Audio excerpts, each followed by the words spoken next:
Padres Insider Kevin Acee. Has he been on the show before? He's been on with us, right? So Kevin will join us. He's like a third co-host. Jon and Jim and or Friends. Or fourth co-host, something. I don't even know. Jon and Jim and Friends. What do you think of that? Kevin would be a friend. But wasn't he a part of the show? Can you name the three Schaefer friends? Was it Schaefer? No. Yeah, I got top billing over Nick Hardwick. No, I'm not. I didn't like. It's not what I mean. I'm just giving you the names, not in any particular order. So no, you didn't. I know I didn't. I'm kidding. It was Hardwick, Schaefer, and Friends. Brent just said to me, no, you didn't. Of course I didn't. Yeah. But hold on. Can you name the three? Is there anyone in America that listens to that show that's listening right now? And then secondly, can you name I can name two. Three friends. Okay. Who are the two you can name? Heath Bell and Kevin Acee. You can't name the third? I don't remember the third. Former Charger. Certainly heard his name in the market over the years. You'll recognize the name when I say it. Oh, Rich? No, because Rich was on at the time. Marcus McNeil. Oh, yeah. Okay. He was a super good guy. Okay. And I think was a very good player. Those were the friends. Wow, what a show. But then the friend, now Kevin's still a friend. He is still a friend. He stayed a friend. Kind of forced to be. Through this, yeah, we forced him to do it. It's like Darnay. I mean, he's kind of like forced to be a friend. Right. Sorry, guys. You're our friends. You don't have a choice. Anyway, Jon and Jim and Friends with Kevin Acee at 3:30. Andre Hagverdian covers San Diego State for the East Village Times. He'll join us coming up in the 5 o'clock hour. We'll get more into San Diego State and Cal coming up on Saturday. I mean, Jim, what's going on here in the NL West? I said yesterday, it's like the team that wins it is like falling forwards, not falling backwards. They're like nobody's really earning it down the stretch. Nobody's really taking it. Here we are, Padres lose. I mean, they're embarrassed last night. We'll get into it. And then the Dodgers, they have Shohei Ohtani on the mound. He goes 5 hitless innings. They have a 4-run lead. They lose 9-6 to the Phillies. So we're right back where we started. I mean, you're a day closer to the season being over. They're 2 out, which is really 3 out. It's not impossible. It's unlikely. But the Dodgers are just not ending things, and the Padres aren't putting themselves in a position to win this thing. Yeah, it's hey, do you want the win? You want to win the division? No, but do you want to win the division? No. Do you want to win the division? You're right. They're falling into potentially winning the division. Now, if they do play good baseball, the final 11, say they go 8-3. Mm-hmm. That's really good baseball over an 11-game stretch, is it not? Yeah, it is. I agree. Then if they were to win the division by finishing off the season 8-3, then you could say they would have earned it. I agree with that. That I think that's pretty definitive. Like you play well down the stretch and you win the division. There's no, hey, they fell into the division. No, okay. They went out and earned it. But if they finish the year, I mean, I have the chart right in front of me here of what the Padres need to do and the Dodgers need to do in order to overtake the Dodgers in the National League West. Yeah. And so with 11 games remaining, the Padres would need to, and I had it right here. Stupid thing. Hold on. Well, I'm basically the chart. You can estimate. Yeah, but I have the answer. Okay, so here we go. I have the chart. Okay, so say the Dodgers go 5-8 down the stretch. I guess now they'd go 4-8. Do they have 12 games remaining? They both have 11 games remaining. Say they go. This is where the math is going. They have 11 games remaining. Okay, they have 11 games remaining. Let's say they go 4-7. 4-7. There you go. There we go. 4-7. Okay. They go 4-7. Padres need to go 7-4. 7-4 to win the division. Yeah, that's exactly right. Can the Padres play better than that? They can, but they need to prove it to us. We've seen it multiple times this year. Yeah. Here's the thing: the Dodgers could go 4-7 down the stretch. They absolutely could. San Francisco. I know San Francisco's had hard times the last couple of days, and the Phillies. The Dodgers still have the Phillies. The thing is, are we guaranteed to see the Padres play 7-4 type baseball? We're not. The Mets need it just like the Padres need it. The Brewers, they will not have the 1 seed wrapped up when they're here. I promise you that. There's no Phillies 1 seed wrapped up next week before next weekend. So they're going to need those to secure a 1 seed potentially or fall back to the number 2 seed. And then Arizona, Jim, is in position as we sit here today to make the postseason. Now, we don't know if they will be when the two teams meet next weekend. Mm-hmm. They might be eliminated. But if they're not, they'll have a ton to play for. So I don't know what I'm expecting here. Am I expecting the Dodgers to keep playing like this and the Padres still have a chance? I just wonder if the Padres going to take advantage if the Dodgers keep playing like this. Imagine this scenario. The worst case for me is the Dodgers do go 4-7 down the stretch and you don't win the division. Oh, you go 6-5. Yeah. You finish in a tie. By the way, how many wins do the Padres have right now? 82, is it, Jim? 82. So even like you said, I mean, they could go 8-3 down the stretch. And I'm with you. I don't think that's backing in, but it's a 90-win division winner. It's not some ridiculous season, a 90-win division winner. I think to really give themselves a chance, 8-3 down the stretch is got to do it. Kind of what you need to do. It's not going to be easy because they're not a good road team, and they're not a good road team against winning teams. Last night, oh man, just bad. It's worse than bad. Worse than bad. It was awful. What's worse than bad? Awful. Michael King looked really, really bad. Gave you really no confidence going forward that, hey, he's going to be your number 2 starter in the postseason. He's pitching like that. His last 2 starts, the 4 home runs yesterday, it was 4 home runs, right? And then his first start back, he gave up 2, but really should have been 3 if not for Fernando Tatis Jr., robbing that home run there. He's just giving up meatball after meatball after meatball. And is 2 starts enough for Michael King to flip that switch and be the Michael King we saw before he slept wrong on his shoulder?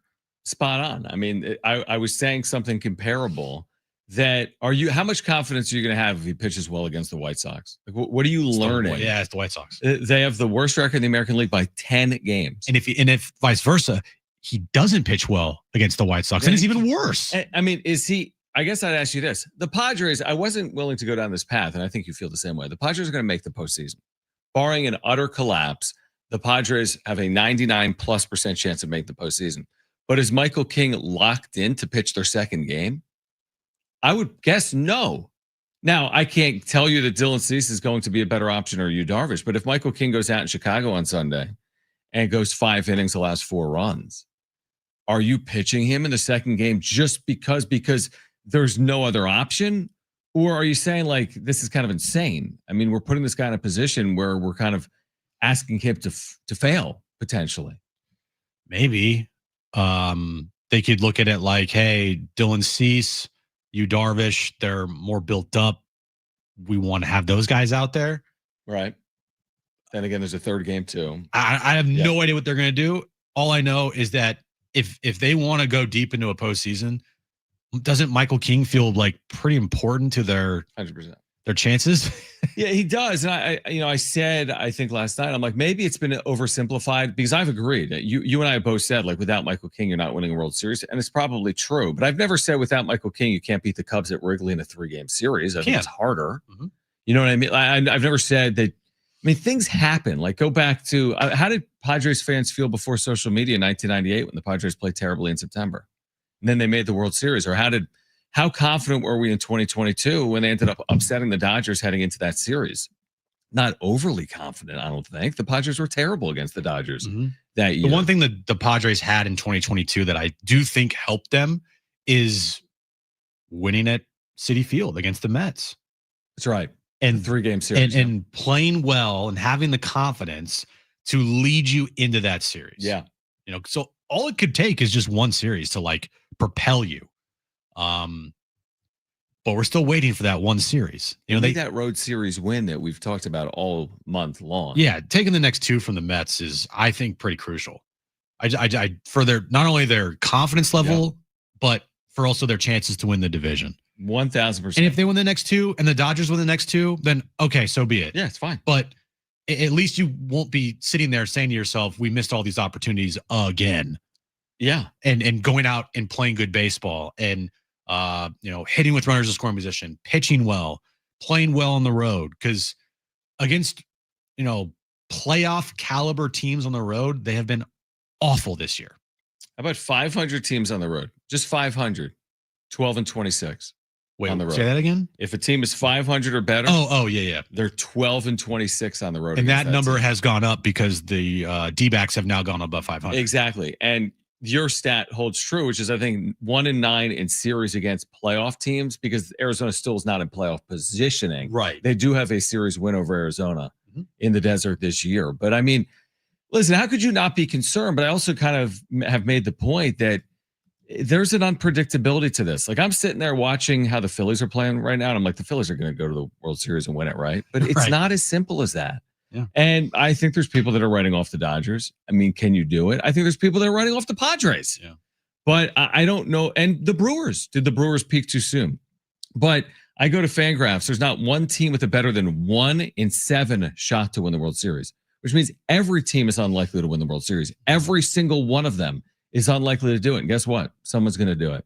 And I see the comparison, and you mentioned it. The 1998 Padres team in September, they played awful. Yep. And that they did play awful.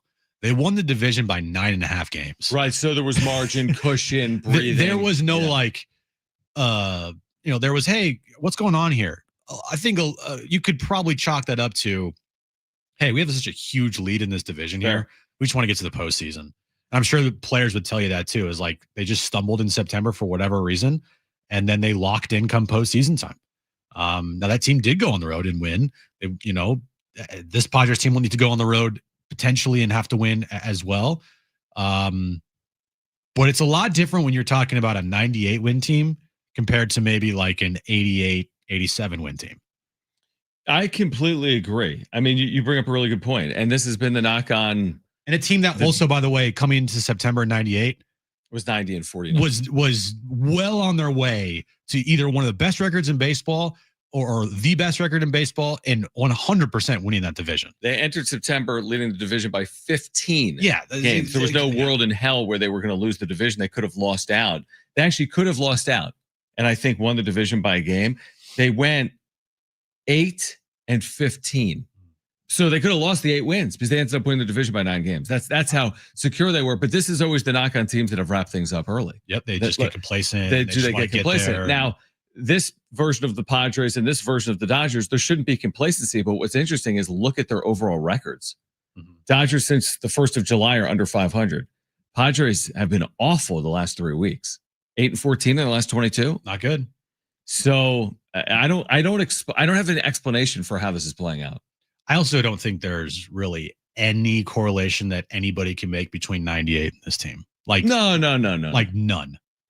I completely agree, but I guess my point, you're 100% right. I can't even make a correlation with 2022. 2022. Like But would you also agree that you don't always have to draw correlations, that like stupid things happen and you get in playing 5 and 6 down the stretch and then you sweep the Cubs? Again, I'm not saying it's going to happen, but it could. Yes, that is one thing that I can say is like baseball is such a weird sport where you could be stumbling your way into a postseason and then the switch flips and all of a sudden it's like, wait, this team out of nowhere is in the NLCS? Huh? Like, how'd that happen? That's just how baseball is. So with that, you shouldn't give up hope. Exactly. And you shouldn't feel like this team is just automatically going to lose in its opening round, whoever they do play.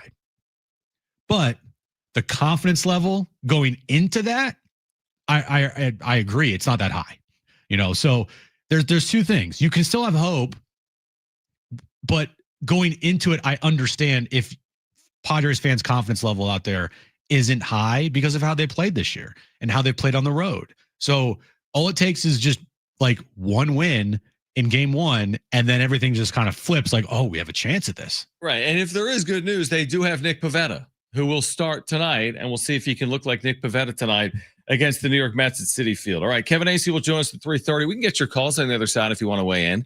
877-767-4760. Like yesterday, we will hear from Mike Schilt pregame and get his commentary. So we'll hear from Mike Schilt this hour. We'll take your calls, 877-767-4760, plus an update on Xander Bogaerts and when he is expected to return. That's next. Jon and Jim, San Diego Sports 760, and live on the iHeartRadio app.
All right, Jon and Jim, San Diego Sports 760. We do remind you, download the iHeartRadio app. You can put San Diego Sports 760 as your number one preset. You can put Jon and Jim in your presets as well. Listen back to any hour or interview or listen live on the iHeartRadio app. All right, Kevin Acee will join us in the 3 o'clock hour at 3:30. We'll hear from Mike Schilt this hour. The update on Xander Bogaerts, Jim, I think is encouraging. He's in Arizona right now, this is per Kevin Acee, and he's preparing to come back as soon as this weekend in Chicago against the White Sox. This per Kevin Acee, he's been running at an intensity of 80 to 85% earlier in the week. He's in Arizona. Padres will be in Chicago to begin a series on Friday. So we might see Xander for more than a week before the postseason. We could see him for 7, 8, 9, even maybe 10 games, something like that. 9 or 10 games for Xander potentially from his fractured foot. He really hasn't missed that much time, truthfully, from this injury. Everything's saved. Xander's coming back. Xander's coming back.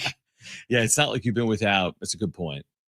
You haven't been without Gavin Sheets, who, by the way, has been this team's offense. Imagine saying that.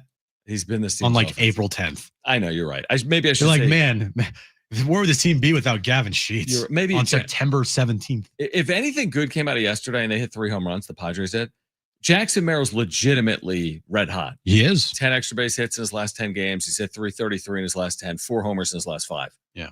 So that's good. That's very good. If that continues, that's amazing. But I mean, you know what's funny with baseball? You get something like that, and Ramon Laureano goes 4 for 34.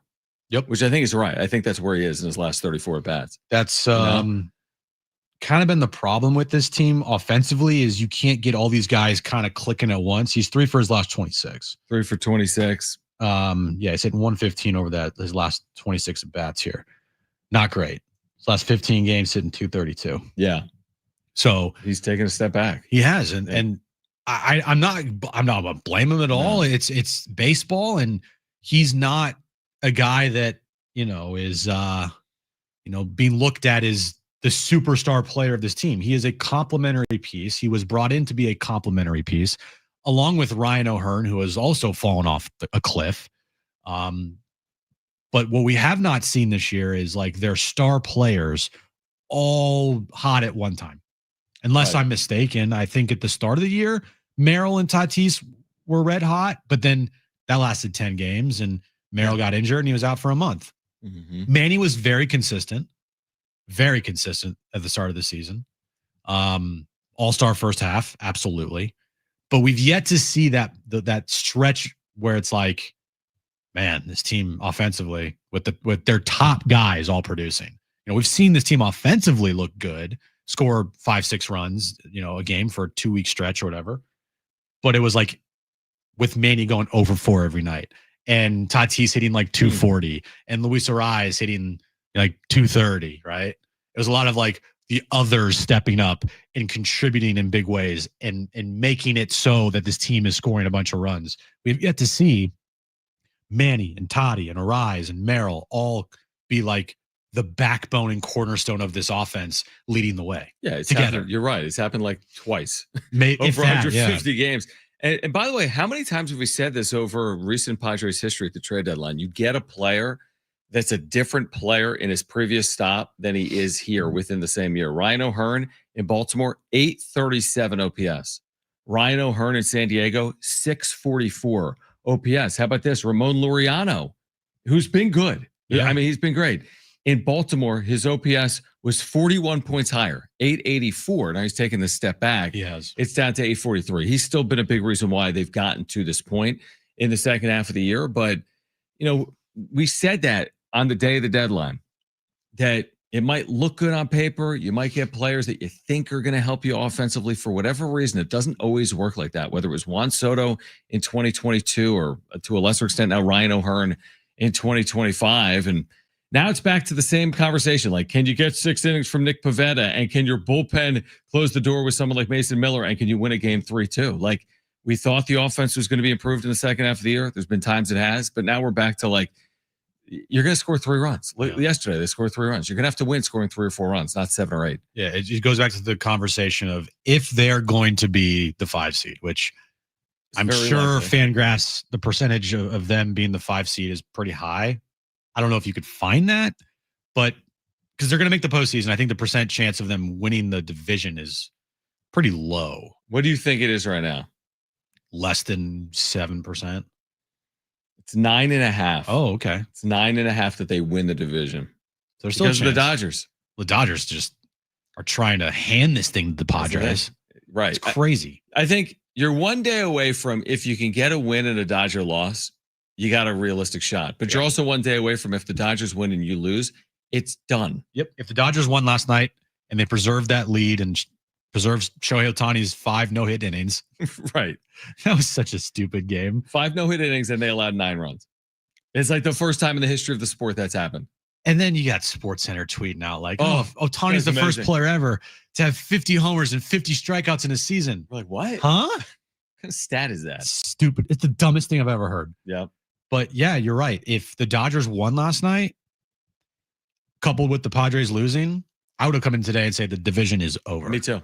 Like, over. I would have said the exact same thing. I don't care if it would have said 2% chance. I'm like, no, you're done. Yeah, they're going to Chicago. They're going to be the 5 seed unless they completely collapse. And then they're the 6, and then they're going to Dodger Stadium. That's what I would have said today. But it's because the Dodgers continuously losing these games. You're like, I guess I have to still think the division's in play, even though the Padres aren't playing well. It's like a weird feeling. It's very weird that they're so close, yet they feel so far, yet it's like you can't just completely dismiss it. You can't dismiss it. And in 7 hours, like, we could say division over, or we could say they're 1 out. Yeah. And like, this is doable with 10 to play. You got to overcome two games in 10. Think about that. How often does a team go 6-4 and someone else go 4-6 over any 10-game period? All the time. And that's all they'd be out of winning the division. So anything is possible here over the final 11 games of the regular season. Dave, don't go anywhere. We'll get you on the other side. 877-767-4760. We'll hear from Mike Schilt coming up as well. Kevin Acee is our Padres insider. He will join us at 3:30. This is Jon and Jim, San Diego Sports 760 and live on the iHeartRadio app.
All right, this update is brought to you by Lexus El Cajon. Bring luxury home. Padres and Mets game 2 of their 3-game series later this afternoon. 4:10 first pitch. Nick Pivetta on the mound for the Padres, with the Dodgers lost last night, along with the Padres lost. Padres are still just 2 games back of the Dodgers in the National League West with 11 games remaining. And tonight at 6 p.m., it's SDFC Midweek Live, 1 full hour of SDFC talk with Darren and Adrian right here on San Diego Sports 760.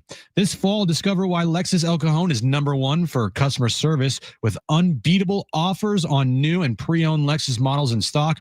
You got to visit LexusElCajon.com today. Bring luxury home from Lexus El Cajon. All right, Kevin Acee will join us coming up at 3:30. If you thought the Padres might have a secret weapon to start the postseason of like Joe Musgrove in the back of their bullpen, apparently he's been ruled out per Kevin Acee. He will not be ready for the wild card series, and it would take the Padres advancing to something like the National League Championship Series. Although I feel as if you're in the National League Championship Series, why then would you turn to Joe Musgrove? Because you've reached the National League Championship Unless Series. someone got injured. Yes, good, but still. Exactly. It's a risky thing to ask. Hey, we need you coming off of Tommy John surgery, go pitch in game 4 of the NLCS. Thanks. Risky for the team and risky for Joe Musgrove's recovery. Yeah, because you think his adrenaline's going to be high his first start back? Yeah, it's only going to get double when it is in the postseason, if it were to be in the postseason. And the NLCS, like, oh my gosh. We'll see you in 2026, Joe. Yeah, we'll see in 2026. We'll see you next year. No matter what happens. Just be a good cheerleader for the team. Exactly, which I think he has been. Yes. All right, Dave's been very patient. Dave, let's get you here. 877-767-4760 if you want to weigh in, or text us 70470. Start your message with the word team. And Dave, you're back with us on Jon and Jim. Hello, man, and thanks again for the conversation. And I've been actually hanging on every single utterance and word that both of you have been echoing here throughout the entire season and wrap-up show. So, look, here's where we're at. And we can sit on the fence all back day long and talk about baseball anomalies. This is what we know. The Padres are not a good come-from-behind team. So when your starting pitching goes out and ends up performing batting practice, giving up home run derbies to the other team, it's going to be difficult regardless of who they put out there. So the key for this team, whoever they start, they have to have pitching that keeps the ball in the yard, keeps the game in hand. This team does not play well coming from behind. We saw what happened last night. The look on Manny's face a couple of times, TV showed him. It was just the look of just bewilderment and disgust. I felt sorry for Manny, because there's nothing worse when you're out there sitting in a game like that and your pitcher just doesn't have it and you're getting your doors blown off. I mean, my goodness. So this is, regardless of who they pitch. And I think it's a risk at this point, a big risk, going with the expectations on Mike King. I think is asking way too much at this point. But they've got to keep the ball in the yard. They've got to keep the starting pitchers, whoever they are, Wandy, Peralta, whoever they put out there. They have got to keep these games under control, and that's what worries me the most. Appreciate it, Dave. It's a huge concern. Like, I don't know what the numbers suggest, Jim, but they're allowing way too many home runs. All they do is allow home runs. They're starting pitchers. It's like every single game, there's an early home run. Yesterday, there were 4 early home runs. 4. Mm-hmm. So, like, yeah, this is supposed to be a strength of the team. Yeah, it's really taken a step back. I mean, it really has. Yeah, the bullpen has taken a step back. The starting pitching has taken a step back. The names are great, but they're just not performing at the level that you want them to perform. And then it makes it even worse when your starting pitching and your bullpen, the perceived strengths of your team, aren't performing, and you have an offense that also can't help that out. It just makes things even worse, because Dave's right. I mean, the offense, if I were to ask you right now, the biggest weakness of the Dodgers, what would it be? It would be their bullpen. Right. What is the biggest weakness of the Padres? This is my point on how would you define the Padres, or like, how do you label them? I think they have weaknesses in a number of areas right now. The whole we don't have weak links, or we can't have weak links to win a World Series from August 1st to today is 2 through 5 in your rotation. Mm-hmm. the depth of your bullpen, I think your lineup. Like if you were to ask me what I think the weakness of the Padres is, it's their lineup and it's their offense. The names in the lineup are great, but I think that their offense for the entirety of the season has been subpar. And I think it's really let them down.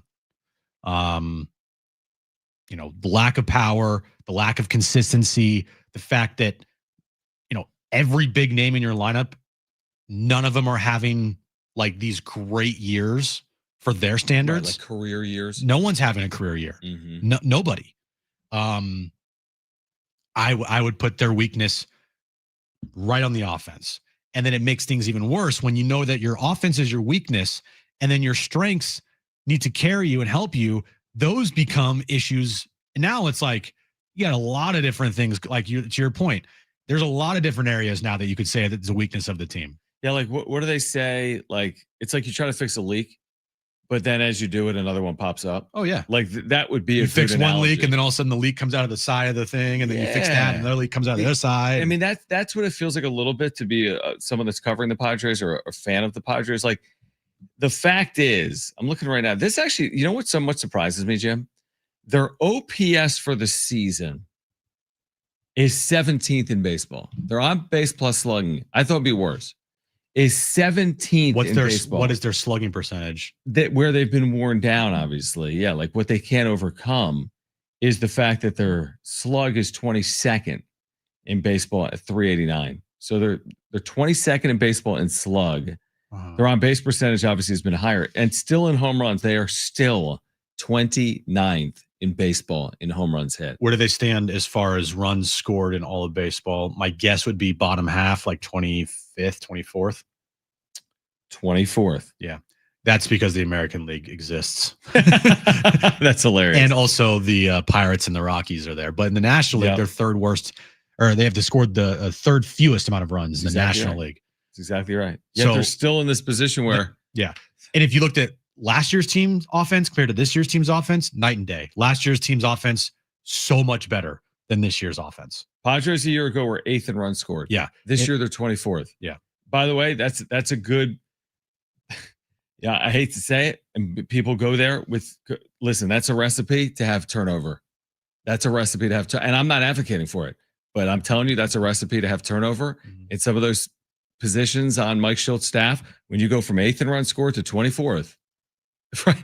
I mean, it's a lot. If you're going to sit there and be like, well, last year's offense was better as far as the players go. Like, well, look, they still have Manny Machado. They still have Fernando Tatis Jr., Luis Ariz, Jackson Merrill.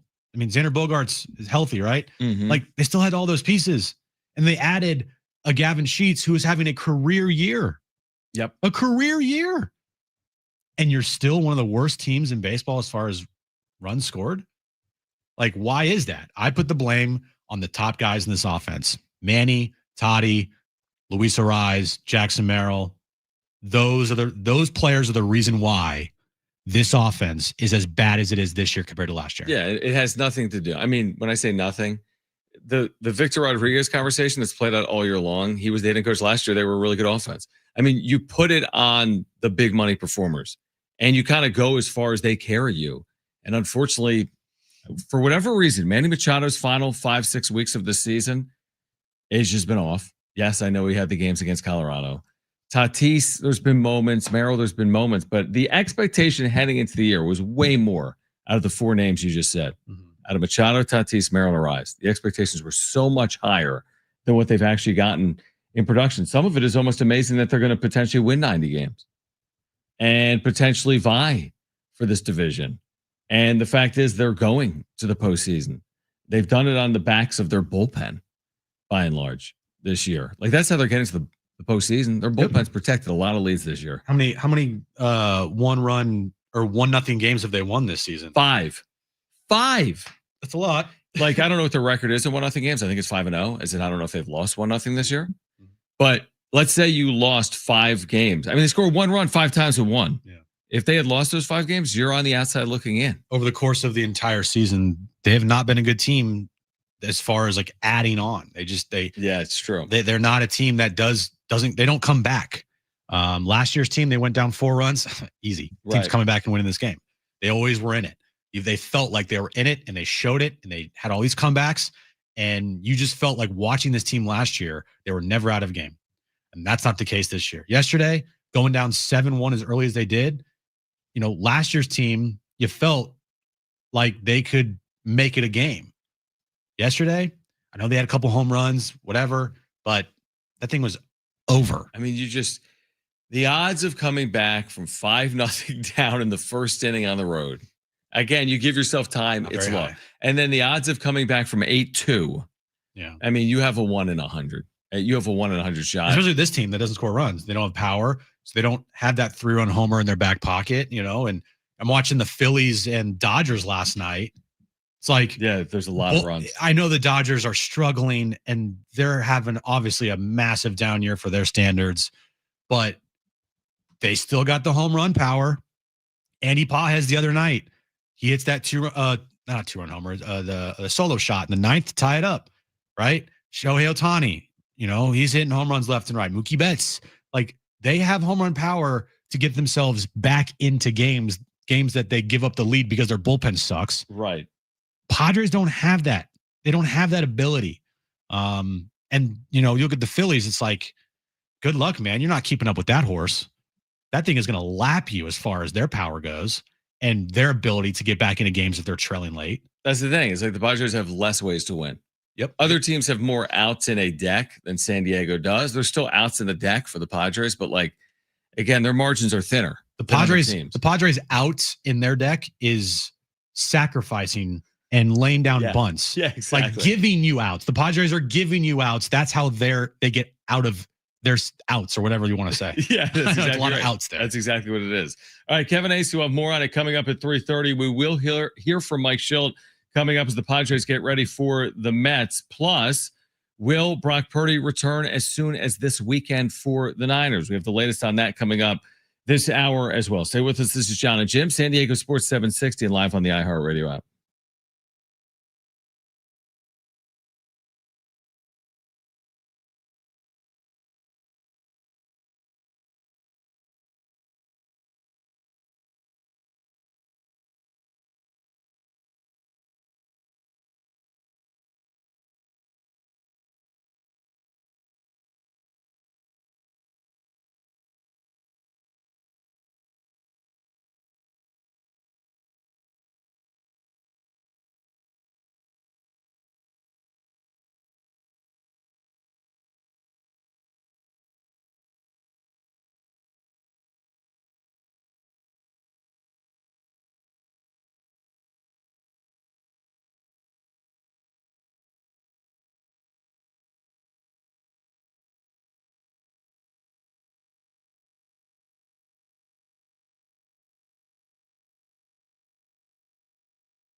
All right, Jon and Jim, Kevin Acee will join us at 3:30. We'll hear from Mike Schilt prior to Padres and Mets. It's Nick Pivetta on the hill tonight for San Diego. He's opposite a lefty, David Peterson, who has not pitched well recently. His year overall has been solid. We should mention, you ran through the lineup, I think, on air.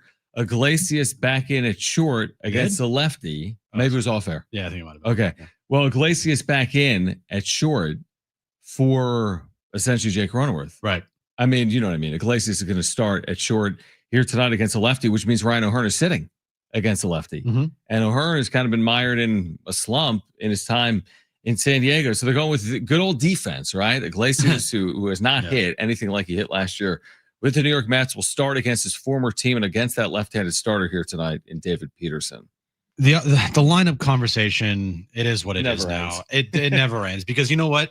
Over the last 2+ weeks here, they've tried all the lineups we've talked about, and nothing works to the extent of like it being consistent. Like, oh, that clicked just against the Rockies.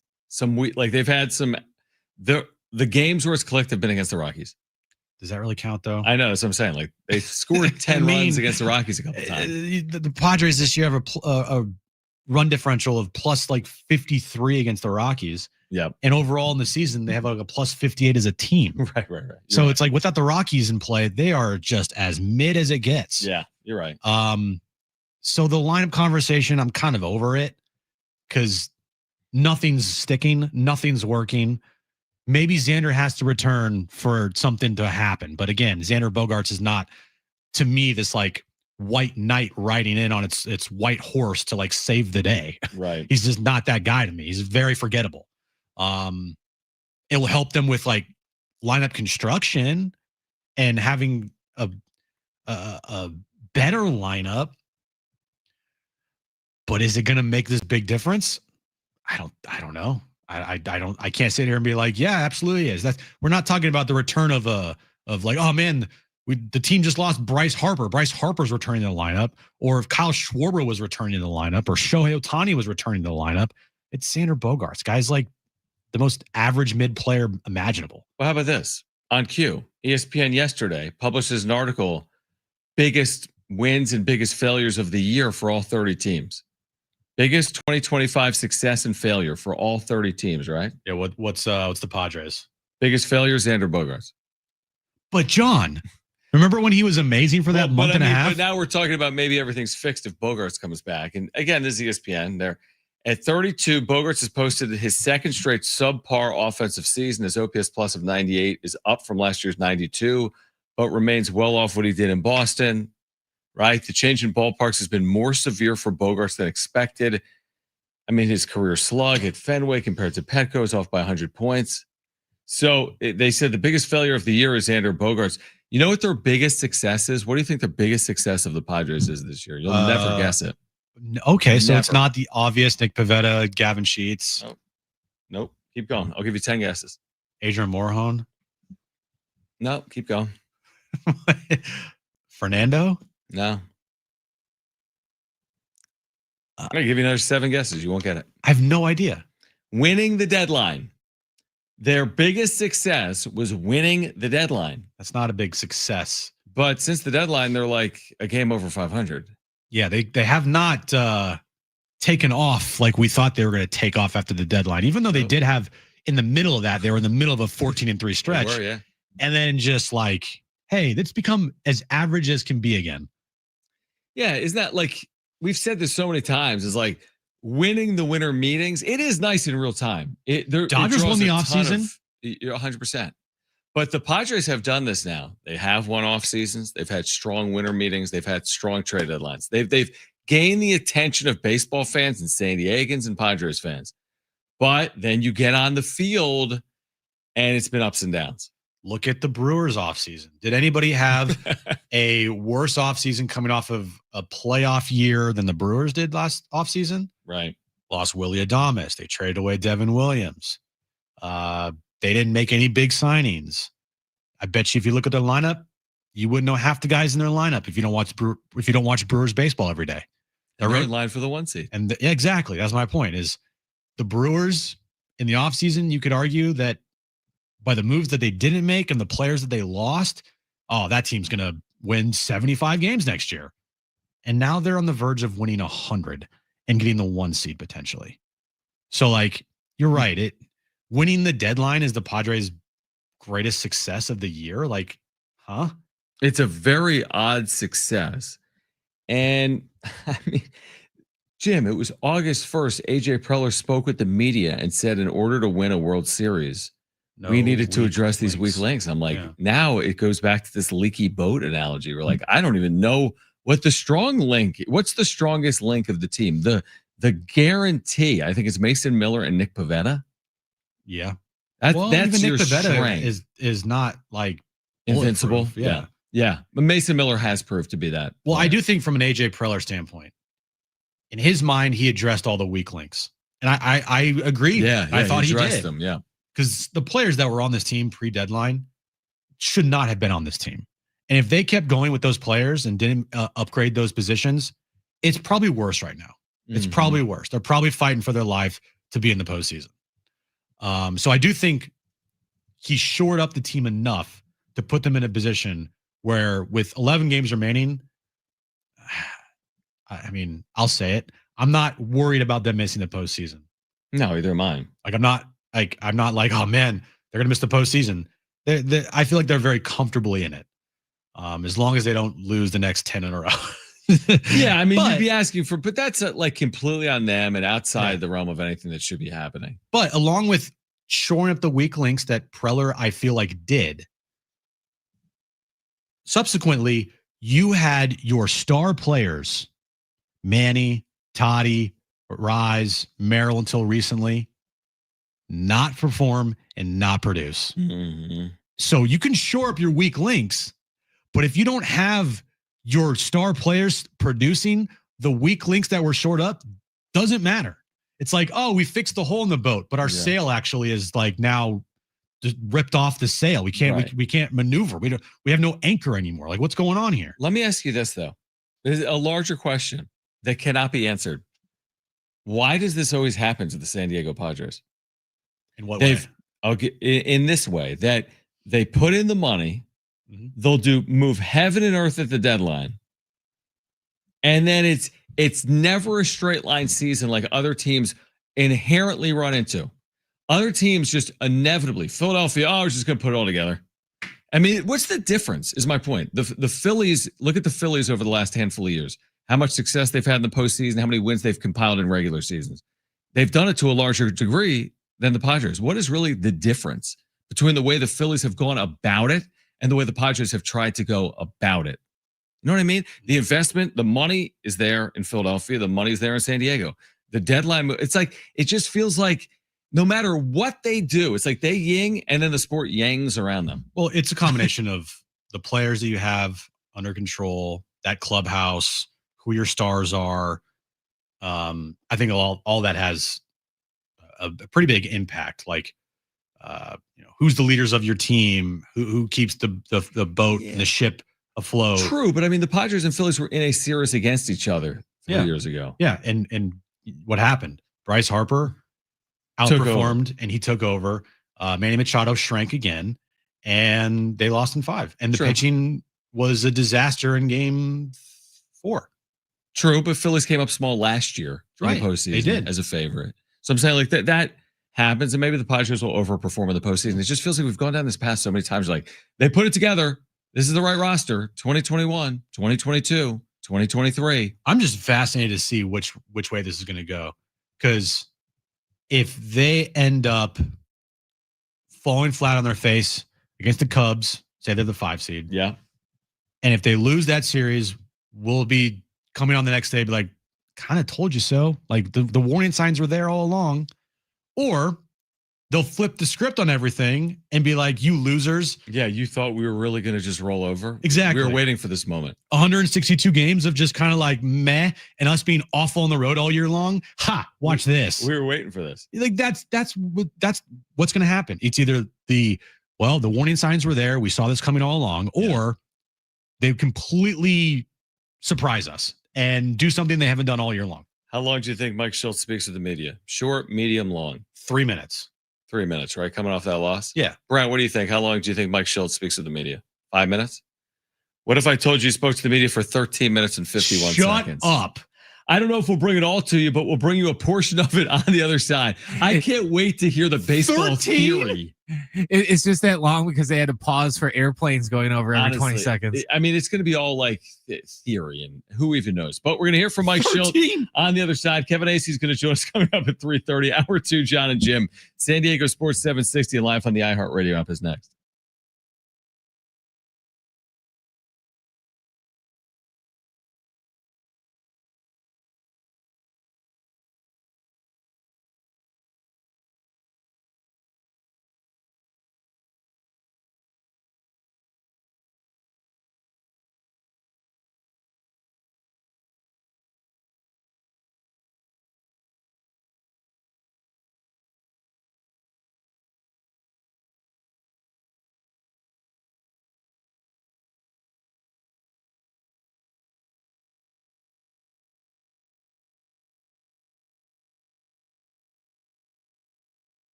All right, this update is brought to you by Lexus El Cajon. Bring luxury home. Padres and Mets, game 2 of their 3-game series tonight or later this afternoon. 4:10 first pitch. Nick Pivetta on the mound for the Padres. Padres still just 2 games back of Dodgers with 11 games remaining. And tonight at 6 p.m. is SDFC Midweek Live. 1 full hour of SDFC talk with Darren and Adrian right here on San Diego Sports 760. This fall, discover why Lexus El Cajon is #1 for customer service with unbeatable offers on new and pre-owned Lexus models in stock. You've got to visit LexusElCajon.com today. Bring luxury home from Lexus El Cajon.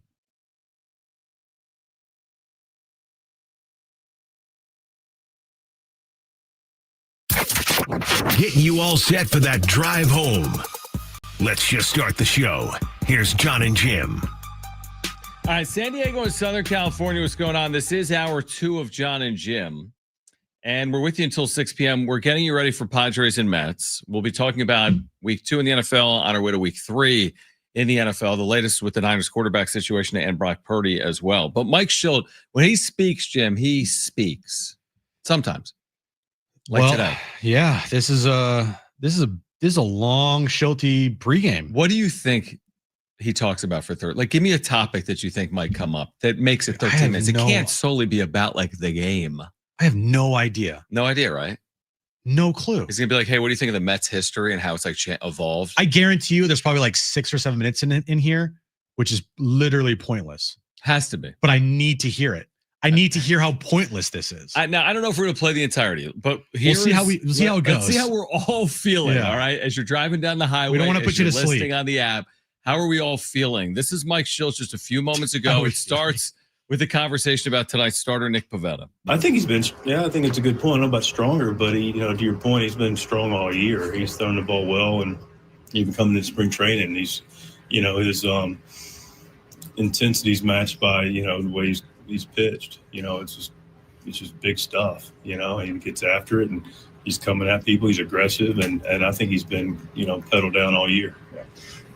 Do you know what's made him better this year than the previous years? He's always had good stuff, but obviously he's taken it to a different level this year. Yeah, he has. It's hard to say, Scan. It's almost unfair for me to say. It'd be more of somewhat a hypothetical or, guess rather. But because I don't know much about Nick's history other than, I've never competed against him a ton, and we did research, talked to people that's had him, and, so it's hard for me to really give you a good hypothesis, but I do know that Nick's come in and worked well with our pitching group, worked well with Ruben, really, gotten a good relationship with our other starters. It's a good group. And I like the fact that part's important. The other starters would, even Joe's a big part of that, even though he hadn't pitched for us this year. And Michael, who's been in and out, and Hughes, who's been in and out, and Dylan, who's been a mainstay. But, you have a lot of experience in that core group. And I know they talk shop and they share thoughts with each other. And that's how guys grow, and they grow each other. And, the other thing is, he's got clarity in how he wants to compete. We play defense behind him. And so a lot of variables for it, probably. Michael King, just to confirm, you feel okay that everything came out of it physically okay after the outing yesterday? By all reports, I haven't seen Michael yet. So, I think we've moved the buses back a little bit because of the weather here and batting practice. So I haven't seen Michael, but all reports are that physically came out of it fine yesterday. Cool. Jose Iglesias, just walking around the stadium the last couple of days, obviously he had a huge presence in this for the Mets last year, but he's had a big presence for you guys too. What is it like to have a veteran guy and the importance of having his presence in the clubhouse, especially maybe at this time of year? Yeah, it's important. I mean, as many people that have gone through, this time of year that you can have that can rely and draw on those experiences and help other people that are going through it is very valuable. It's clear to me also, Scan, yesterday for the game, they did a nice tribute to him. I mean, he's here for a year, but made a huge impact and, helped the club get to the championship series last year. And, he's been a guy that we've been able to rely on and are going to rely on tonight to go out in the field. But even when he's not in the field, he's a presence. Xander, what's the latest? What do you think? He had another good day yesterday. Texted with him earlier. Got around 6 at bats. Didn't run the bases, but did simulate getting out of the box, and that would check that mark. The video I saw looked really like Xander, looked uninhibited, looked natural, looked free. He ran, cut, and did some angle work in the outfield with some sprinting. That looked good. I didn't get any video of the defense, but I trust the people that are there in Arizona and said it looked good. And then finally I talked to Xander, and he feels good and is optimistic about the last couple of days. Today's a little bit of a lighter day for him. And then we'll evaluate the next couple of days and see where we're standing. But, I was really encouraged from yesterday because the last 2 days, because he had a really heavy day 2 days ago. And that's it was a kind of pushing him a little bit more, and how he recovered and then was able to repeat it again, and now his recovered is very favorable. So beyond that, we'll kind of evaluate his timeline. Is he doing everything defensively? Most everything. I mean, still we're limiting the repetitions, but he's worked on, double play feeds, pivots, ground balls, tags, but the volume is still being monitored. Do you think he'll be in Chicago? It'll be in Arizona when we're in Chicago to start. Yes, sir. Somewhat related to Xander, I'm wondering your thoughts on what you've seen from the Cronenworth rise. Middle infield looks like they both kind of really held their own in Xander's absence. Whether kind of when he's back, you can ease him back in by continuing to use that occasionally. I think when Bogey gets back, he'll be back. He's our starting shortstop. So I would expect so, unless he needs a recovery day from what he's dealing with, and then it's we'll make the adjustment appropriately. I've really been pleased with Crony and Louis. I thought they've done a nice job. Crony made another nice play yesterday on the run coming in. We haven't had as many double play opportunities, but the ones we've had, we've executed, and I think they've both done just fine. Is there any chance Xander could be back ready to hit the age before he'd be ready to play the field? I don't think we really view it in that way. There may be a chance, but I think what's running in concert right now is, his defense and his hitting. If he can hit, he can play defense. Darvish has been kind of giving up home runs the last few games. Do you think what he's missing?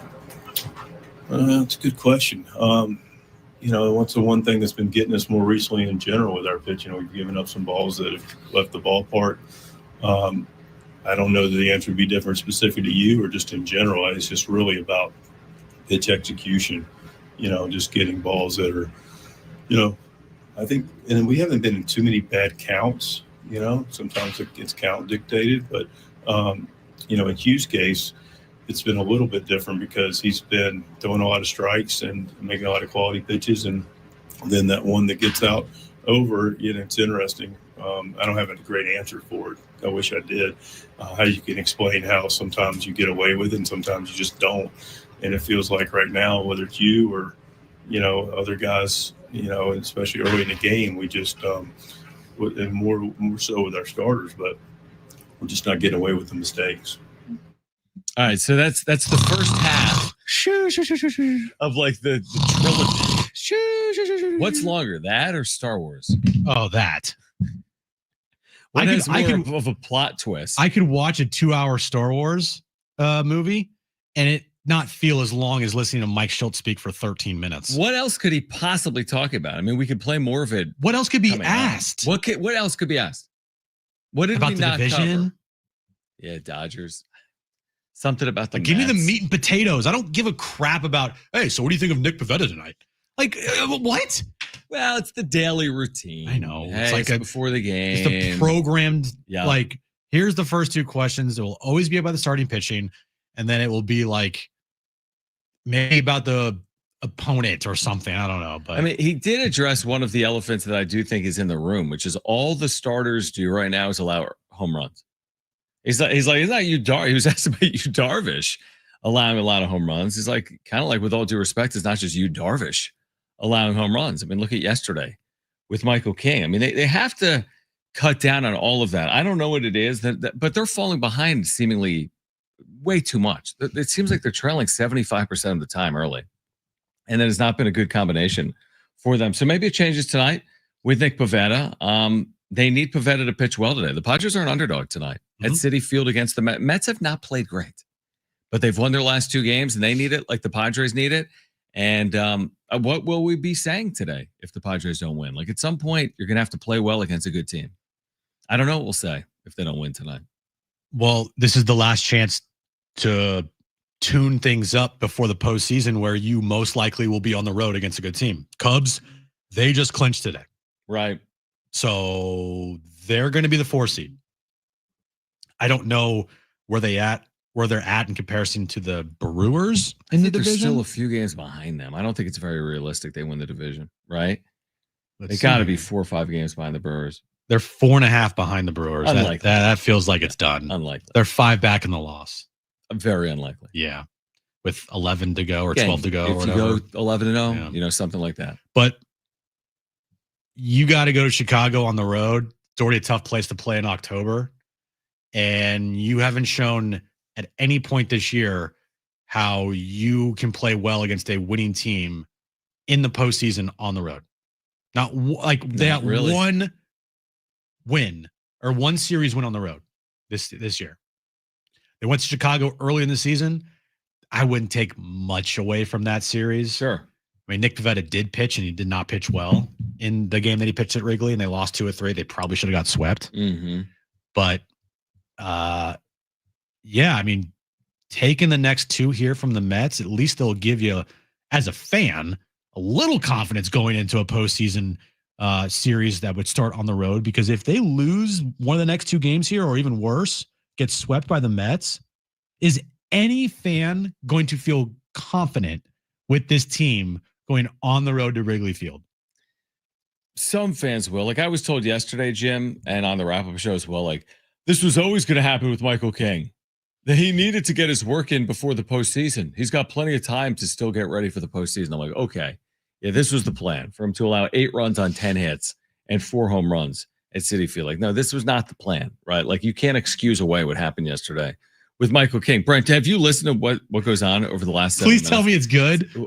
Is there anything interesting? There's about a 3.5 minute answer about sacrifice bunts. We have to play that. Oh, I need to hear that. I'm so excited. I need to hear that. We're going to hear that on the other side. Plus, Kevin Acee will join us at 3:30. This is Jon and Jim, San Diego Sports 760, and live on the iHeartRadio app.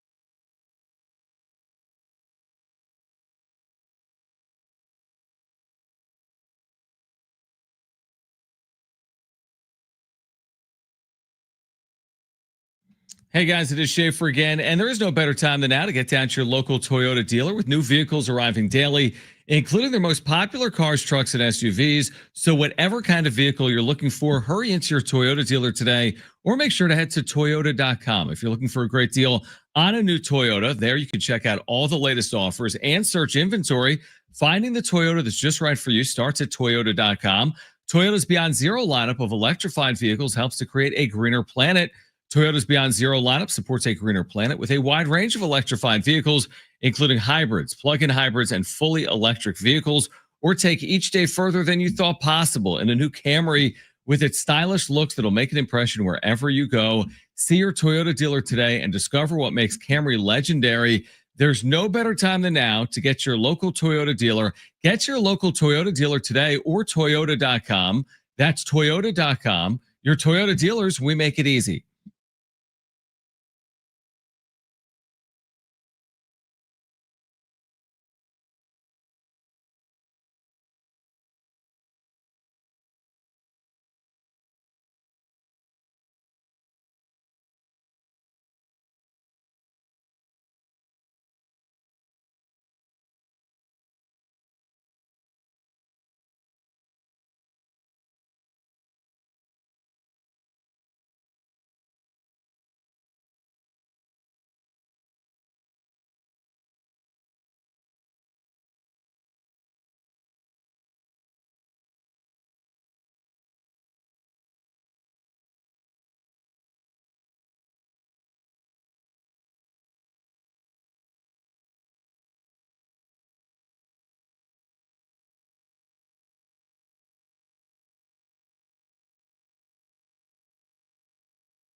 All right, Kevin Acee will join us from New York in about 12 minutes. We should get back to Mike Schilt, though. Now that we're learning that there's a 3.5 minute diatribe about bunting. 3.5 minutes. I cannot wait. All right, so where do we pick this up right now? Or do we pick this up with the bunt conversation? All right, we're going to pick this up with Mike Schilt and the bunt conversation. Mike, you guys lead the league in sacrifice bunts by a pretty wide margin, and I'm just like the bunt has kind of gone out of favor the last however many years in baseball. What's the reason for the increase in the propensity for bunting right now with you guys? It's multi-factored. First of all, we play a lot of close games, and we've been able to establish a winning record in close games, and so you do what the game calls for. We've had a good bullpen, making sure we can get a lead, and not that we want to hold on for dear life, because sometimes we do that too. But we want to make sure we're bringing our guys in with that lead. The biggest thing for me about it is, and listen, I understand the value of an out, and there's a couple of different ways of looking at it. So there's going to be outs made. We clearly know, and we talk about this with our group about slug and how important slug is. And listen, we want to hit homers. We hit a couple last night, 3, and have swung the bat well and driven the ball to the ballpark. We are pro homer. All right. So let's make that clear. The other thing about it is, a lot of times the team that makes the most productive outs has the best chance to win the game. And the point that I'm really tickled about is our players have the freedom to see the game, and we trust them to feel what's taking place in their at bat. So, people, Jackson, for an example, he hits a homer the other way, and then the next day, first and second, he's bunting. Well, it's not the same pitcher that's throwing. And just in general, if a guy, the guy being the hitter, is taking in a bat and he's not as comfortable, whether it's a left on left, just a tough matchup, the hitter that particular day is not feeling great. These guys are human, and they go, okay, I'm not seeing the ball really great off this particular guy. So let me figure out a way to pass the baton, and do that. And I would say that's probably half of our sacrifice bunts, where guys are in a situation where, because think about a sacrifice bunt situation. What are you also in? You're also in a position where you could hit into a double play. All right. And if a guy's not feeling good about a matchup, and if a guy's a high ground ball guy, and he goes, okay, I can move this guy, stay out of the double play, and move a guy from first, second, or second to third, or both. And then you go, all right, and now we hit a sac fly. We've had good at bats. We've been able to chase to score a run. And I've gone round and around, and but that's the part of the analytic world that doesn't get factored in, because in a silo, I understand giving up a third of your inning isn't something that I personally want to do consistently. But if we can make a productive out and allow us to help score a run and win a game, then okay.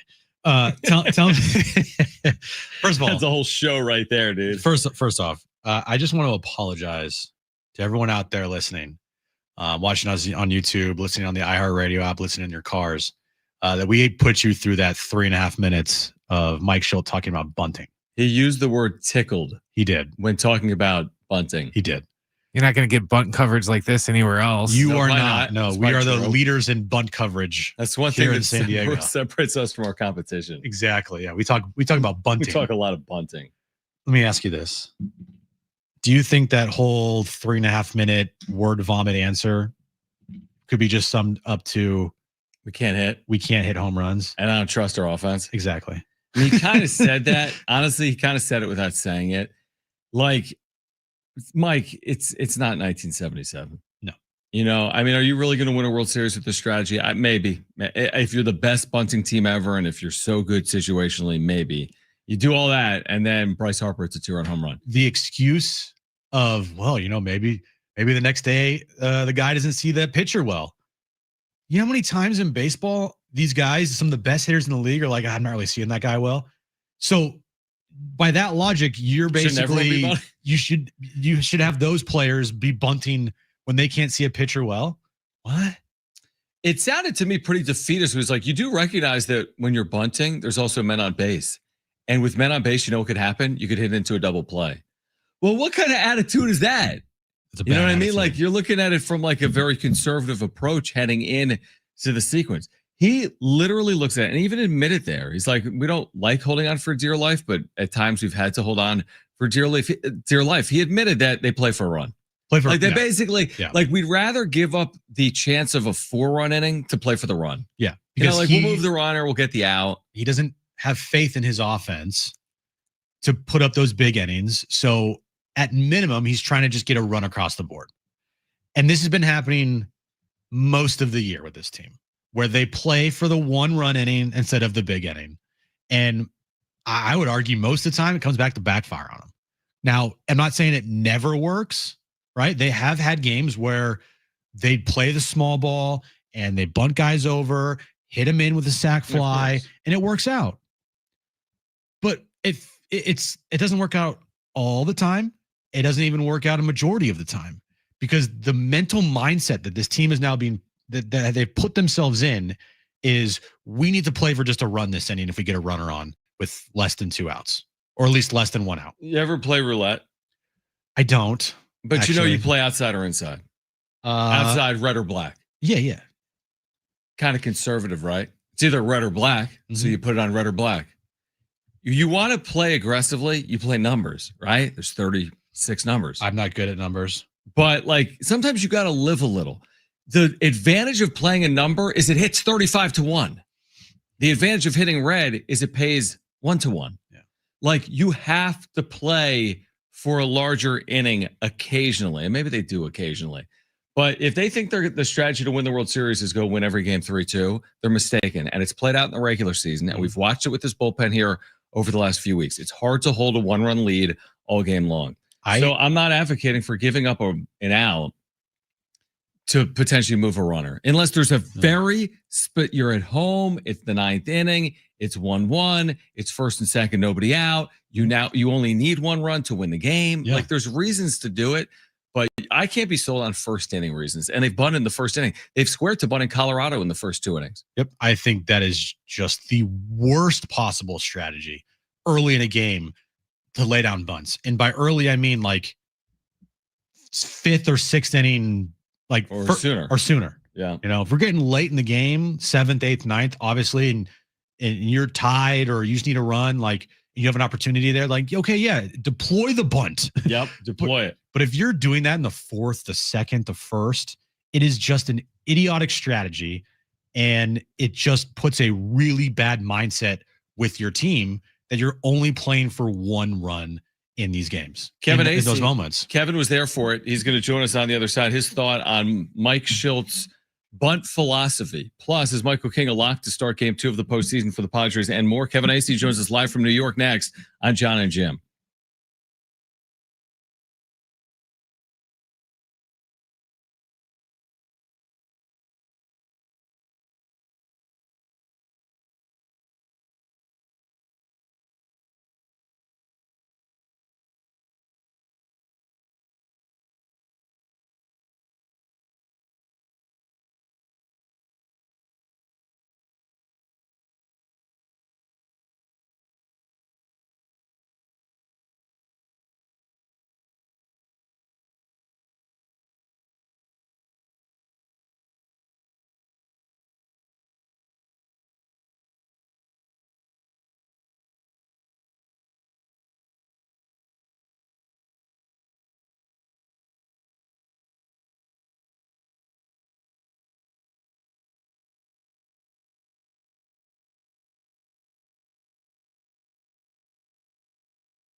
All right, this update's brought to you by Anderson Plumbing, Heating, and Air. Padres and Mets, game 2 of their 3-game series later this afternoon. 4:10 first pitch. Nick Pivetta on the mound for the Padres. Padres somehow are still 2 games back of the Dodgers in the National League West. We'll see if either team wants to win the National League West. And tonight at 6 p.m., SDFC Midweek Live, 1 full hour of SDFC talk with Darren and Adrian right here in your home for SDFC, San Diego Sports 760. Need HVAC this month? Get 0% for 18 months on a new system. Schedule your free proposal at AndersonPHA.com. That's Anderson, fast, reliable, wow.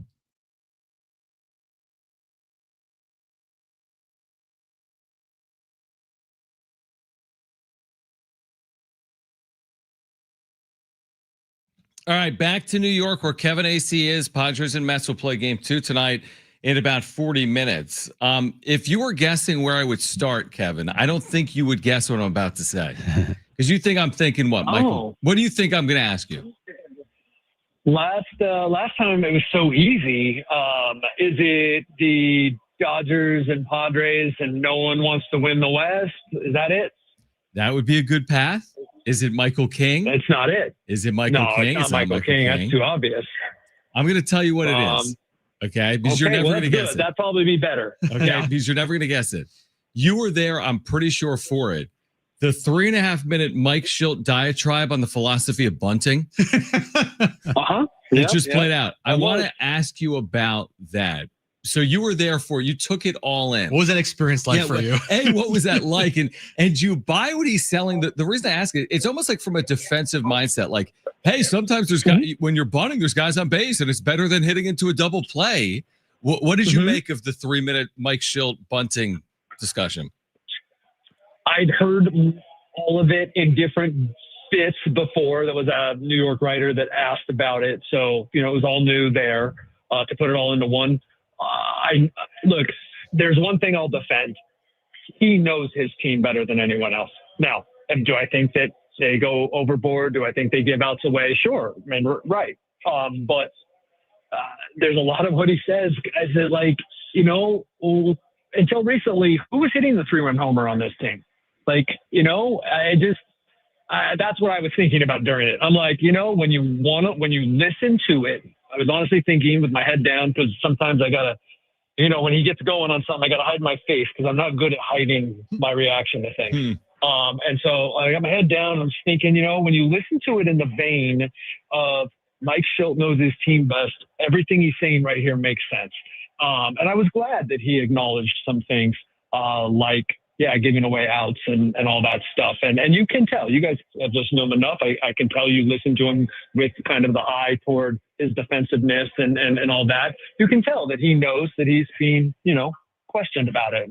And some of his thoughts are unnecessary to give. Like, do you believe in it or not, Mike? And he clearly does. And, honestly, guys, like, they hit 3 home runs last night. Now, of course, it was extenuating circumstances with Michael King, but like, the team that they are, I believe that's the team they need to be the rest of the season.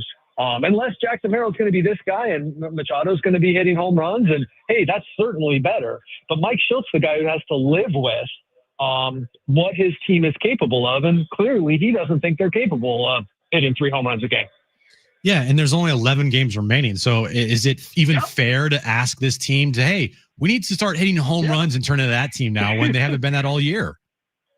Yeah, I've been saying it for weeks, like that, hey, like, this is a problem. The lack of slugs, it's a problem. But they've been winning a lot of games by playing this other brand of baseball from 1974, and that, it's worked for them. So which do you want? And so, that's what I was thinking during the whole thing is like, gosh, I've lived this all year. This is kind of interesting, but all right, whatever. Yeah, well, we all know what he was trying to say. He just can't bring himself to say what we all know he should be saying. Or could be. Could be saying, right, exactly. The concern level after last night for Michael King is where? Well, I think it's got to be high because he, like he said, he's got a lot to prove in his next one, right? So I think that it has to be high. Now, if you're going to believe in a guy who makes adjustments, if you're going to believe in a guy who has, at least while he's been with the Padres, when he's been a starter, bounce back from a bad start. Now, is he going to do that when it's his third start in 4 months or whatever it is? Like, a lot of questions. So that's why I say the concern is high. Now, I would think, and it's a little unfair to, but like, I think you have a higher level of optimism for Michael King than you would for Dylan Cease. And that's because we've watched Dylan Cease all year, and you feel a certain type of way about Dylan Cease. So you're giving Michael King the benefit of the doubt, but he was the more consistent pitcher last year too. So, but yeah, my answer is high, with the caveat that, hey, and maybe it's just me saying, look, if Michael King ain't good, then the Padres ain't good. So. Well, do you think that have they set what they hope to do with the postseason rotation? The reason I ask it is JP Sears threw the other day, they move guys back, and you start doing the math on the movement, and it aligns like Pivetta, obviously, and then it had aligned Michael King. I guess things can change, as in if King goes out there in Chicago on Sunday and gives up 5 runs in 3 innings against the White Sox, maybe at some point you're going to say, well, he can't pitch a second game of the postseason for us. So do you feel like they're still anticipating Michael King as their game 2 playoff starter?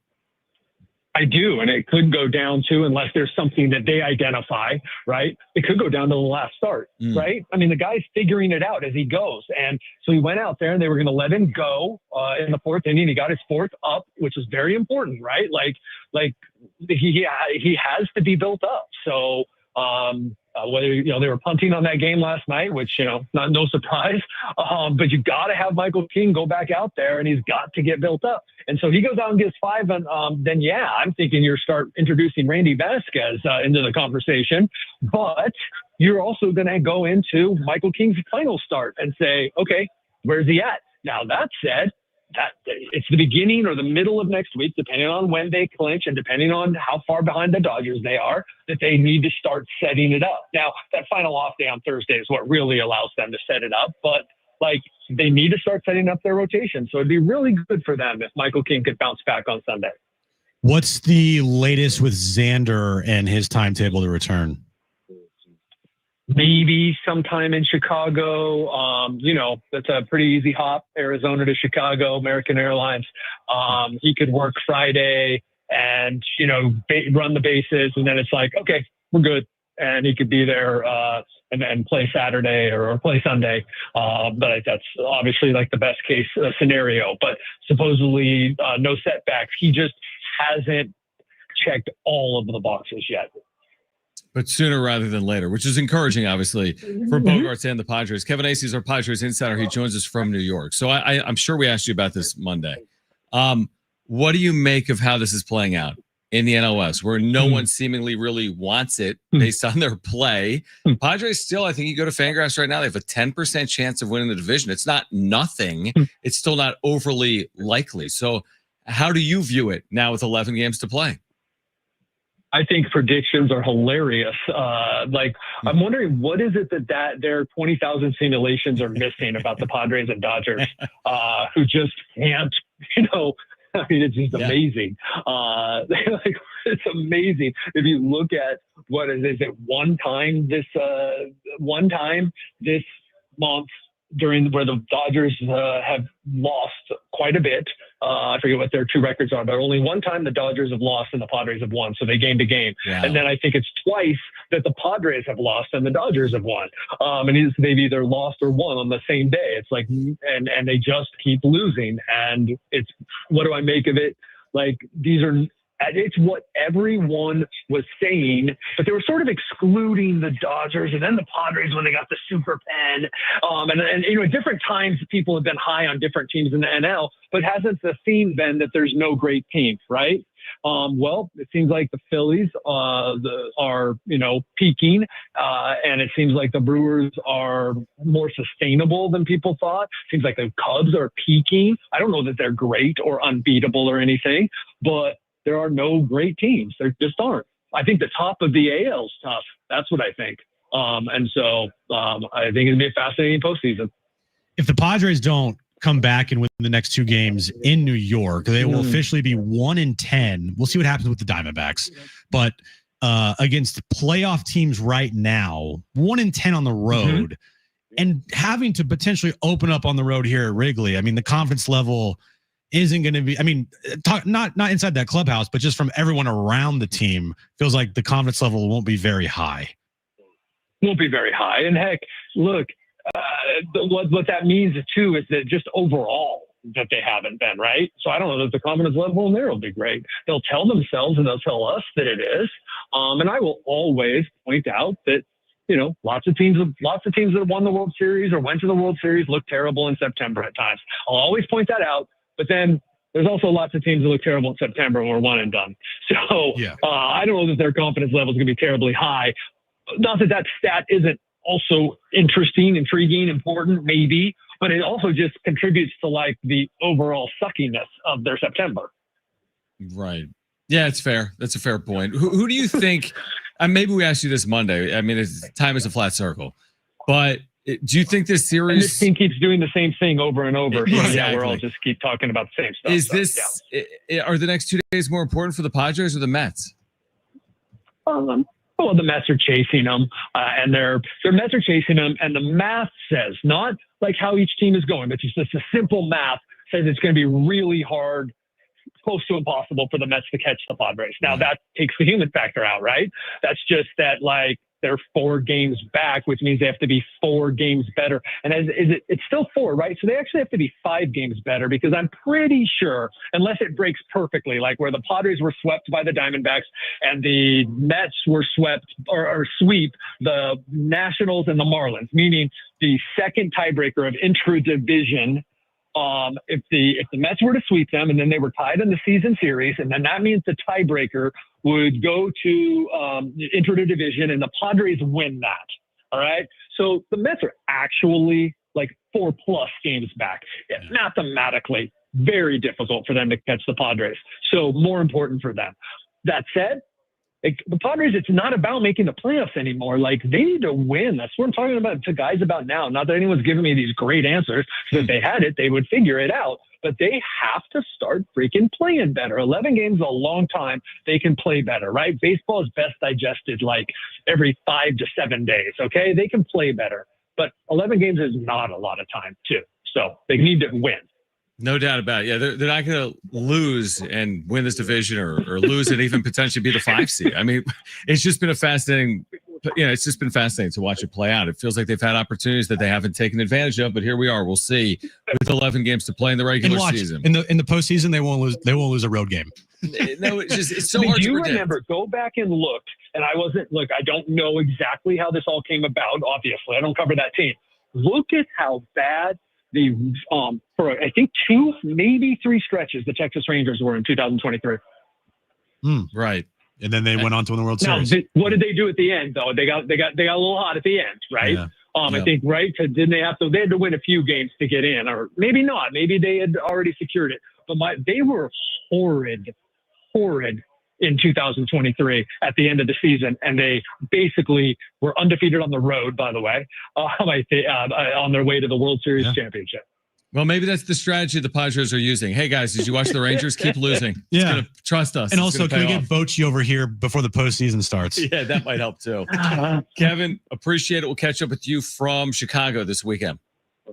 All right. Talk to you guys later. All right. Kevin Acee, our Padres Insider, brought to you by the all-new Jamul Casino Resort, the Players Place. We react on the other side, plus the wrap coming up at 4 p.m. Plus, we have tickets to give away today for San Diego State and Cal Saturday night at Snapdragon Stadium. Don't go anywhere. This is Jon and Jim, San Diego Sports 760, and live on the iHeartRadio app.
All right, Jon and Jim, wrap coming up at 4 p.m. We have Aztec tickets to give away in the 4 o'clock hour.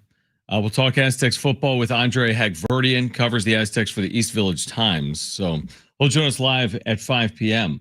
The Padres' magic number to clinch the postseason has gone down from 6 to 5 because Arizona was in front of San Francisco. Arizona just lost to San Francisco. So the Padres' magic number has gone from 6 to 5. And I still see the chatter like, this team's not going to the playoffs. What are you going to say when they're locked into the playoffs? They are going to the playoffs. Like, I don't know if people don't get math. I know that because people don't get math. Jim doesn't get math. But even Jim recognizes the Padres are going to the playoffs. They could lose tonight. Doesn't matter. They're going to the playoffs. If they win tonight, then their number goes to 4. Yeah. So, I mean, they have the math is on their side significantly with 11 games to play. Yeah. I mean, they could theoretically lose out. And if the team that is out loses 5 more times, they're still going to the playoffs. I have to believe that this team is going to not lose out.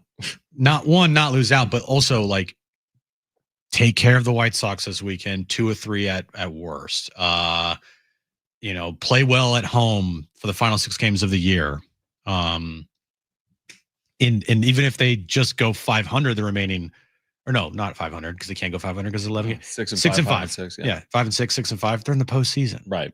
Like 87, 88 wins, probably it's going to get it done. Well, it definitely will. It will. These 5 wins, they're guaranteed to go because their magic number is 5. Will it get you a division title? Probably, maybe not. We'll see what happens. No, yeah. But the likelihood of going 6 and 5 down the stretch and you winning the division, pretty slim. Unless the Dodgers also fall off a cliff. Yeah, I mean, it's 2 conversations. I mean, one of the conversations is, is this a playoff team? Yeah, they're going to be a playoff team. The other conversation is, can they win once they make the postseason? And the truth is, nobody really knows. I mean, I have no idea. I'm not going to be surprised. If they lose in the first round, we'll say, well, the writing was on the wall. Yeah. They didn't play well down the stretch. If they win in the postseason, we'll say, wow, they did the same thing in 2022. They were an underdog at Citi Field against the Mets in 2022. Right. They were not expected to win that series.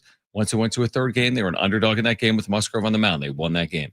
They were then an underdog in a significant one against the Dodgers. They were annihilated in the opening game of that 5-game series. Yeah, here's the good thing about when the postseason starts. You wipe the slate clean. Mm-hmm. And whatever happened in the regular season, I'm not saying none of it matters because obviously it does, but to the point of hey, we're in. We have a good chance to win a World Series. We got to go out there and play good baseball. We're not thinking about losing that Friday night game 3 weeks ago to the Rockies or losing that game at Citi Field, giving up 7,000 home runs. We're not thinking about that. We're thinking about winning 1 game here tonight at Wrigley Field and then moving on to the next game and then the next game. You play every game in the postseason almost like it's a game 7, depending on what your mindset is. Mm-hmm. I believe that you do everything you possibly can to win that game in the postseason, unless you're Dave Roberts, who likes to praise that he punted games in the postseason to help him. And look, he got the last laugh because they won the World Series. But when it comes postseason time, there will be concerns for sure. But everybody should be excited because they have a chance. I was going to say, is the postseason really going to start? And if the Padres are in it, are you really going to be like they have no shot? Is that really going to be the mentality of the fan base? You think you're not going to watch game? You just watched 162 games, and now you're not going to watch game 1 at Wrigley Field because they went 5 and 6 down the stretch. I'm not going to watch the postseason. You know what? I know I've seen everything I need to see. Yeah. This team, I was being told yesterday on the wrap-up show, they can't possibly win in the postseason. They'll be out in 2 games. And I laugh at that because that's nonsensical. Mm-hmm. I literally laugh at that. The Phillies were a 6 seed. They made a World Series. The Diamondbacks were a 5 seed. They made a World Series. Anything can happen. And the fact that you could consume as much Padres baseball as people do all year long and then be so down on them when the postseason starts to think that they have no shot or it's not worth watching, that to me is so backwards. It makes no sense. This will go one of 2 ways in the postseason when they get there. Either when they lose and how they lose, it'll probably be a byproduct of their weaknesses as a team, which is their offense. And we'll sit here the next day and say the warning signs were there and they didn't have it, right? This is the team, how they played all year long, and it bled into the postseason. And, their biggest weakness is the thing that took them out, right? Or we'll be saying they flipped the script and they played a different brand of baseball, and they got energized, and they rode the wave all the way to hopefully a World Series. Like that's the path we're going here. They're not going to play the way they've played all year long and get to a World Series. They're going to have to get hot. They're going to have to play much better. And they're going to have a brand of baseball that isn't from the 1970s, which is you're going to need a little pop. You're going to need a little luck. And you can't be giving up as many outs in the postseason as you've given up in the regular season. And you got to pitch better and the bullpen and all that stuff, right? I mean, wasn't it a year ago that 3 of the wild card road teams won the series? Isn't it all time? In the last 2 years, this format, I think all time the road team has won 5 of the 8 series. The underdog has won 5 of the. It might be 6. Maybe that might suit the Padres better. That's what I'm saying. Like again, like this idea, and it's honestly it's more of like the vocal minority. This idea that they can't win, it's not possible. Like we all know it's inevitable that they can't. What are we talking about? Because they lost to the Mets last night, they can't beat the Cubs in 2 weeks. That I can't tie the two together. So they lost to the Mets last night at Citi Field. They can't beat the Cubs in 2 weeks. Yeah. It doesn't make sense to me that it works. It's not as simple as that. No, it isn't. It's not as simple. It's not black and white. No, it's not. It's not. And listen, I get it. I mean, are there reasons for alarm? Yeah, there's going to be reasons for alarm unless they turn this thing around over the final 11 days of the regular season. That continues again tonight with the Padres taking on the Mets in game 2 of this series. We'll see if Nick Pivetta can turn things around for San Diego. We're going to get to the wrap on the other side. We're going to hear from Colin Cowherd. We'll switch gears to the NFL in the 4 o'clock hour. And again, at 5 p.m., Andre Hagverdian. He covers the Aztecs for the East Village Times. He'll get us ready for San Diego State and Cal. We're here until 6 p.m. We've got Aztec football tickets to give away for Saturday night. We'll do that in the 4 o'clock hour. This is Jon and Jim, San Diego Sports 760, and live on the iHeartRadio app.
This update is brought to you by Anderson Plumbing, Heating, and Air. Padres and Mets about to get underway in New York. Nick Pivetta on the mound for the Padres. The Padres are trying to win game 2 here of the 3-game series. Padres still trail the Dodgers by 2 games in the National League West because the Dodgers keep losing as well. Dodgers play the Phillies tonight in LA. And tonight at 6 p.m., SDFC Midweek Live, 1 full hour of SDFC talk right here on your home of San Diego FC, San Diego Sports 760. Need HVAC this month? Get 0% for 18 months on a new system. Schedule your free proposal at AndersonPHA.com. Anderson, fast, reliable, wow. Getting you all set for that drive home. Let's just start the show. Here's Jon and Jim. All right, San Diego and Southern California, what's going on? This is hour 3 of Jon and Jim, and we'll be joined in 1 hour by Andre Hagverdian.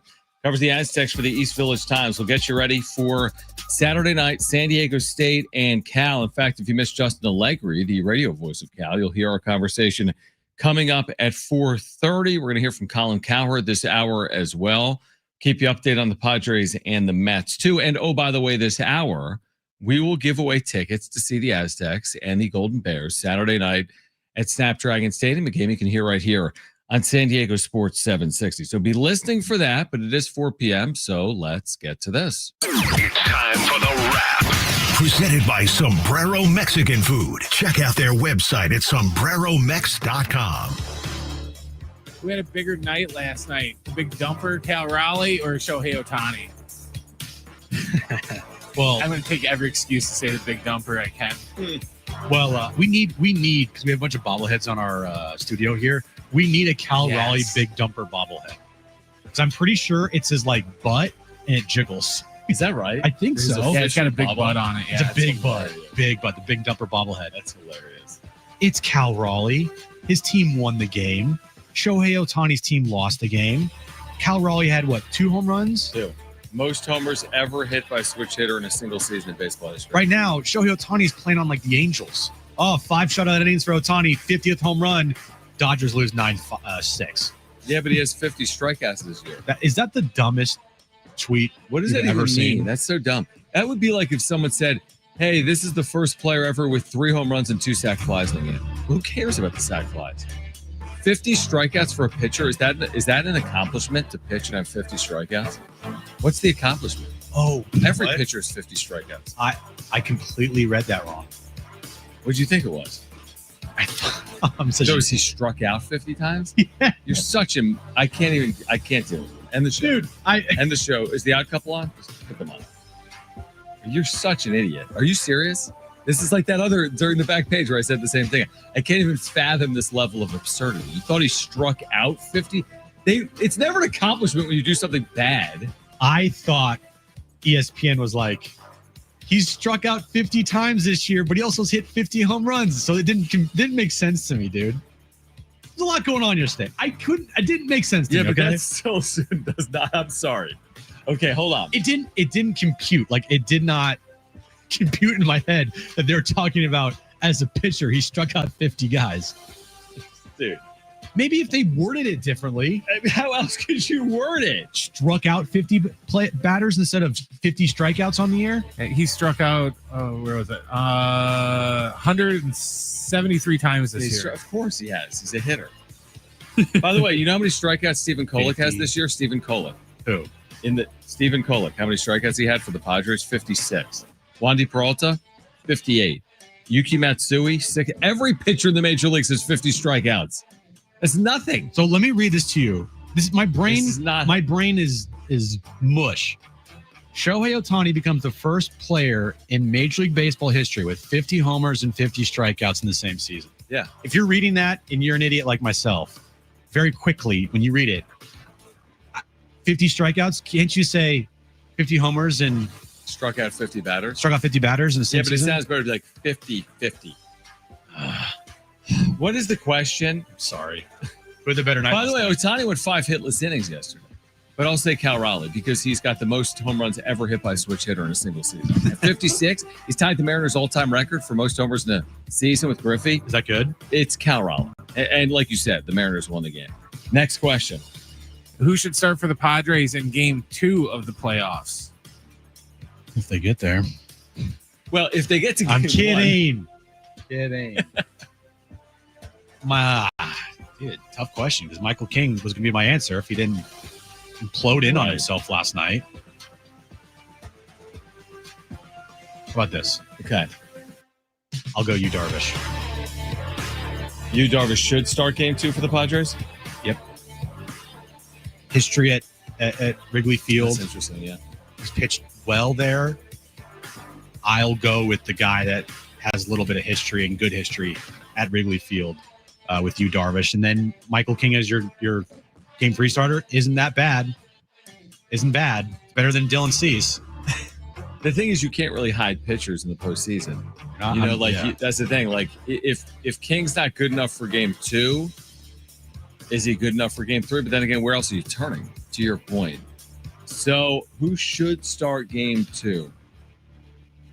Bullpen day. Honestly, I don't think anyone's really earned it. Start Mason Miller. Start Mason Miller and have him get success. I don't know. It's a very hard question for me to answer. I think it'll be like we'll just figure it out by watching these last 11 games, and someone will do something well. And because of that, they'll be the game 2 starter. But it's hard to answer right now. It's really hard. Yeah. Next question. Who's the best team in the National League? Good question. I'll go with the Phillies. I think the Phillies are the best team. They feel like they have it all. The lineup, they have the star power that is actually producing, right? Schwarber's got 50-some home runs. Right. Bryce Harper's putting up a sneaky good season. He's got almost 30 bombs on the year. They can mash. They can pitch. They got a pretty good bullpen. Not a great bullpen. Johan Duran, the closer they picked up from the Twins at the deadline, has been fantastic for them, even though he did give up a game-tying home run the other night against Andy Pajes. But other than that, he's been phenomenal for them. I think the Phillies are the best team in the National League. They are 15-4 here down the stretch. Wow. So based on their performance, based on play, not overall record, because overall record, Milwaukee's got still the best record, although that could change with the way Philadelphia's playing. They're 15-4. They're winning after clinching. Like, that's what happened yesterday at Dodger Stadium. They close, very manageable close. Now they'll go to Arizona, we'll see, but then Miami at home, Minnesota at home. They could roll into the postseason and potentially get the 1 seed in the National League. And they should have lost last night's game. Any other team, would have lost. After the celebration they had, clinching the division on Monday night. Yeah. Dude, you're going out the next day and you're like, you're all hungover. It's the hungover game. And they went out in the first 5 innings, like, okay, yeah, Dodgers are going to roll here. 5 hitless from 4-0. Yeah, it's over. And then the Dodgers bullpen said, hold my beer. Which they've done a lot this year. It was a very impressive win last night for the Phillies. And by the Jesus Luzardo, Blake Snell tonight in game Good matchup. 3. What was even the question? Who's the best team? I think it's the Phillies. I think right now, based on their play, doesn't mean they're going to the World Series, but I do think it's the Phillies. Next question. Who should start this weekend at quarterback for the 49ers? Well, Brock Purdy, Kyle Shanahan today said that there's a chance he could play. He was limited in practice today. Okay. There's also talk of maybe he's suited, but like not out there, like Mac Jones starts. Gotcha. I say give him another week. I think it's a long year. Give him another week. It's a long year. You know, have Mac Jones go out there, and if he performs well, that's great because then you're 3-0. Yep. And that's with your backup quarterback out there and some pretty big injuries to some really key guys. And it just gives you more time to bring back Brock. And then Kittle will return in a couple of weeks. And then Brandon Ayuk will return in like 3 or 4 or 5 weeks. And then you have, a good start to the season, which is, if you win on Sunday against the Cardinals, I say give him another week. Doesn't hurt to have him go out there and be limited in practice and test it out, see how he feels. Sure. But I think I think you start Mac Jones this weekend. Mac Jones.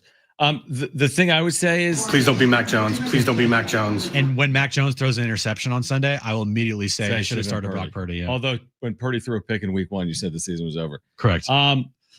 Since he's dealing with a toe, Like, that scares me based on what's happening here with Joe Burrow. Like, why rush a guy back? It's too long of a year. Is your goal to beat the Cardinals in week 3, or is your goal to make a postseason run? It's like you have to be cautious when you have large goals. Like, their goal is not to start 3-0. I'm sure it helps them reach their goal being 3-0, but they won last week. So they're capable of winning even without Brock Purdy. I would just err on the side of caution because there's no reason not to, really. There's no compelling argument to say, got to be aggressive here. We have to be 3-0. We have to use him come hell or high water, because what if you do regret it? And what if there is some type of setback? And they're not operating as an organization worried about the dumb takes from Colin Cowherd and Nick Wright. They may be. To bring back Brock Purdy so there won't be a quote-unquote QB controversy if Mac Jones continues to play well. That will be, formulated by the media. That's what they're saying publicly. publicly. Don't watch the Niners on a daily basis. Maybe they're making all these decisions based on what Colin is saying. And Nick Wright? Like, potentially. Like, guys, we got to get Brock out there to make Colin have a different opinion on them. We got Cronenworth to short. We did. Colin Cowherd can't have a quarterback battle in San Francisco. Let's go to the phones here with Larry, 877-767-4760. Larry, you're on with Jon and Jim. Thanks for calling in. Hey, good afternoon, gentlemen. Hey, we were talking about Ohtani having 50 home runs and 50 strikeouts. Yeah. Well, hey, Jim. I know. Kyle Schwarber had 50 home runs plus this year, and he's probably got 50 strikeouts too. I thought I'd just point that out. Yeah, it's true. Thanks. Well, I think every 50 home run hitter in the history of baseball has struck out 50 times. Do you think Cal Raleigh has a 50-50 season? I think every 50 homer season. He's probably struck out 50 times from each side of the plate. Yeah, exactly. I mean, we're just making up 50-50 years, or we're making up these new milestones in baseball. What because do you of think is Ohtani. more impressive? 50 homers, 50 steals with the larger bases and the new pickoff rules, or 50 homers and 50 strikeouts on the mound in 2025? Oh, bunt. First inning, they're bunting. Time is a flat circle. Hey, leadoff single, move them over. So dumb. What was the question about Ohtani? Which season was better? 50-50, the actual 50-50, or 50-50 with 50 strikeouts? Probably 50 homers, 50 strikeouts. Honestly, that's the funny thing. Maybe that is more impressive because he didn't pitch last year.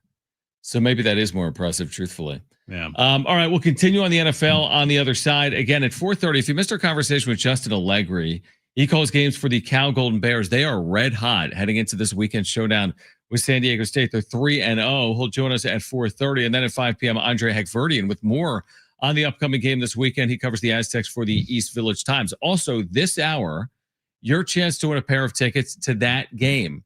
Saturday night, Snapdragon Stadium, 7:30. You can hear it right here on San Diego Sports 760. Later this hour, we're giving away a pair of free tickets to see the Aztecs, the Golden Bears, under the lights at Snapdragon Stadium on Saturday night. Again, at 4:30, we'll be joined by the play-by-play voice of the Golden Bears, Justin Allegri. This is Jon and Jim, San Diego Sports 760, and live on the iHeartRadio app.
All right, San Diego Sports 760 presents the 2025 iHeartRadio Music Festival live this Friday and Saturday from T-Mobile in Vegas.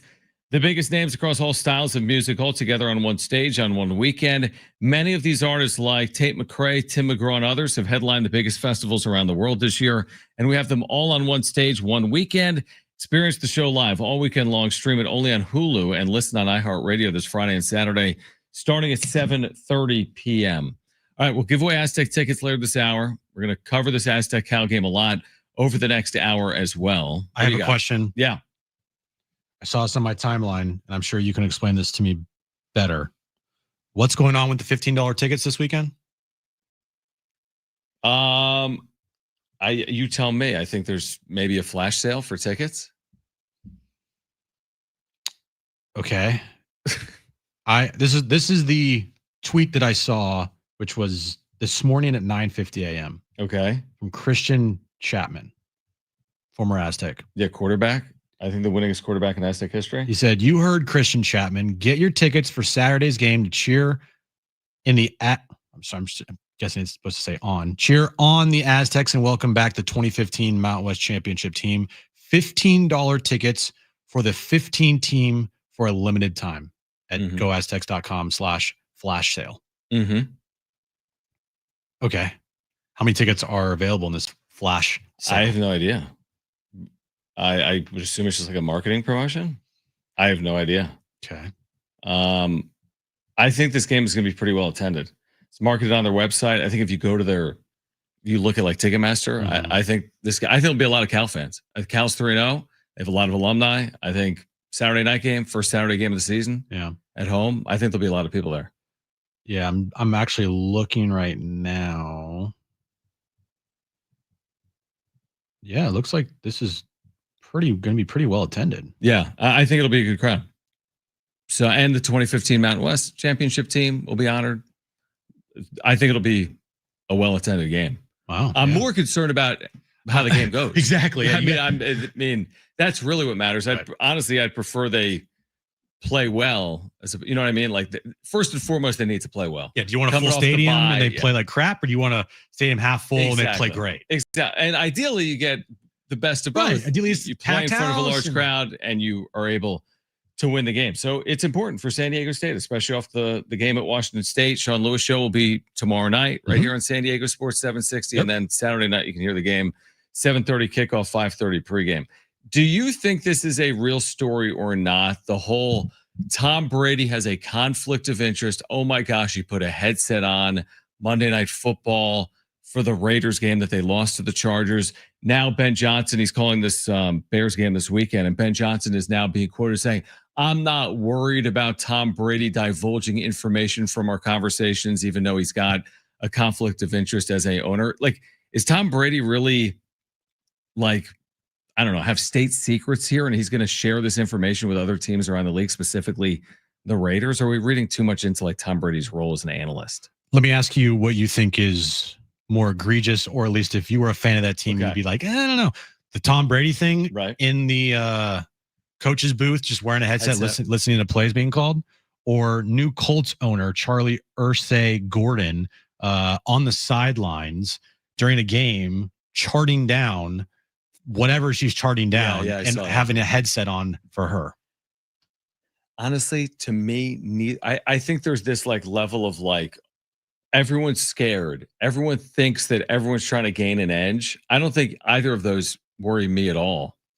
I would be a little more worried about the person that doesn't know anything than the person who is the greatest quarterback of all time. Like, for me, it's a weird look with Tom. Yeah. It's definitely a weird look. Optics, yes. But it's already been stated that he's not allowed to go to practice. He's not allowed to be in the game plan meetings. He's not allowed to really know anything about what their game plans are for that game because of conflict of interest, because he works with Fox. Yep. And he's a broadcaster. So just putting a headset on and like listening to what they're calling, I don't think it's a problem at all. It's just Tom's such a high profile figure. Yeah. That when you're a part owner of the team and you're in the coach's box and you're listening to plays and you're on the TV and they catch you, right? it's just an optics thing. I agree. That makes it look weird. Like, you don't think that Jerry Jones listens into play calls over like a headset? You don't think that other owners in the NFL have listened to play calls over a headset? Well, I think the difference is they don't have the conflicts. Right. That's my point. Is like they do it, but they're I don't see them like in the coach's box doing it. Like Tom can listen. He can listen. There was no violation. There's no violation. He can listen, but I just feel like the optics of it, when Tom is in the coach's box listening, you're like, uh-oh, he's going to scold us if we don't do well. You know what I mean? Like, it's just a weird look. You're the minority owner of the Raiders. Like, who are we to say that Tom Brady has all this? Okay, he was a great player on field. Because he was a great player on field, that means he can't listen into it. Like, what is Tom Brady possibly going to do for the Raiders by listening into a play? Like, is he really going to change the fortunes of a game? Oh, he just wants to understand and know what they're doing. Which is fine. That's basic. He's getting now paid hundreds of millions by Fox. Oh, more than that. Job. Like $300 million. Right. So $300 million by Fox. Like, he's such a public figure. Why on earth would such a public figure making so much money take that situation and be like, oh my gosh, now I've got all the secrets. And now the Raiders are going to win every Super Bowl. It's not as simple as that. Nowhere near as simple as that. Let me ask you this. Mm-hmm. Like, serious question. Okay. Who would be a better quarterback right now for the Raiders? Yeah, you're right. Geno Smith or Tom Brady? It's not even close. It's just Geno looked awful on Monday night. Like worst quarterback, one of the worst quarterbacks in the league. And made the Charger. I mean, Charger defense has been good. We said on Monday they have to win a game like that. He was 0 for 11 on passes 10 yards or more down the field with like 2 interceptions, I think. Brady's a better option than 16 of these quarterbacks, probably. Oh, at least. Yeah. You know? So, yeah, that would be a concern. Maybe that's a conflict of interest if he's playing in the NFL and he's calling NFL games and if he's a minority owner. Okay, there's a lot going on there. But I think Brady on headset, to your point, is more of an optics issue than it is an actual issue. I want Brady to call a game while playing quarterback for a team. You might get that. You might get that at some point. That would be amazing. By the way, did you see the number for the Eagles-Chiefs rating? No, what is it? The most watched regular season game ever on Fox. Ever? Ever. It's an awful game. And that's what I said. 33.8 million. No Fox Sunday game has ever, now Fox Sunday, so Thanksgiving. Yeah.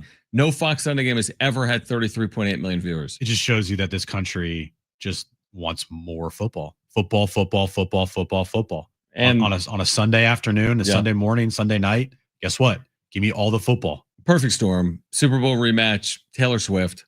I don't know. You know what I mean? Yeah. Tush push, everything playing out in real time. Did you find it weird? You heard the story about Taylor, right? What story would that be? That she usually, when she goes to the box, she walks past like I don't know, people or people that can see her walking to the booth, right? It's closed off, but you can still see her walking. Okay. They set up I think it was, I don't know if it was bulletproof or not, but they set up like a screen to like block off people seeing Taylor go to the suite. Why?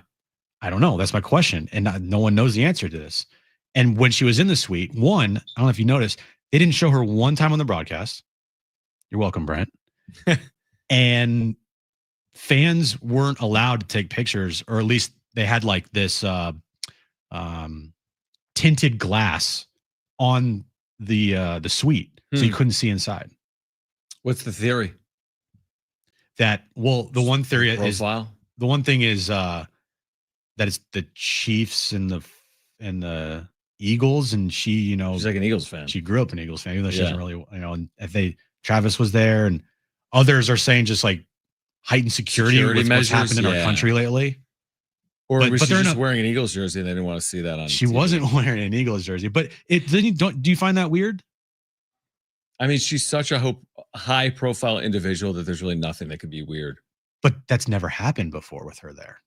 Her profile's only gotten, I mean, the whole situation is such a circus that I understand taking like additional measures because it is such a circus. Yeah, I do think that there was a security reason just because of what's happening. Maybe security reason, though. I always wonder, would you go if there was a security good point reason. I don't Would know you even go. It was weird. It was weird because everyone was waiting for Taylor and they never showed her, and she wasn't seen at all at the game. She was like basically hidden. Yeah, that is odd. Well, 33.8 million people were watching, and they didn't see Taylor Swift, but they did see the Chiefs lose to the Eagles and the tush push. All right, Justin Allegri, Cal Radio voice on the other side. We're giving away Aztec tickets at 4:45, and then Andre Hagverdian joins us live from the East Village Times to get us ready for San Diego State and Cal on Saturday night right here on Jon and Jim.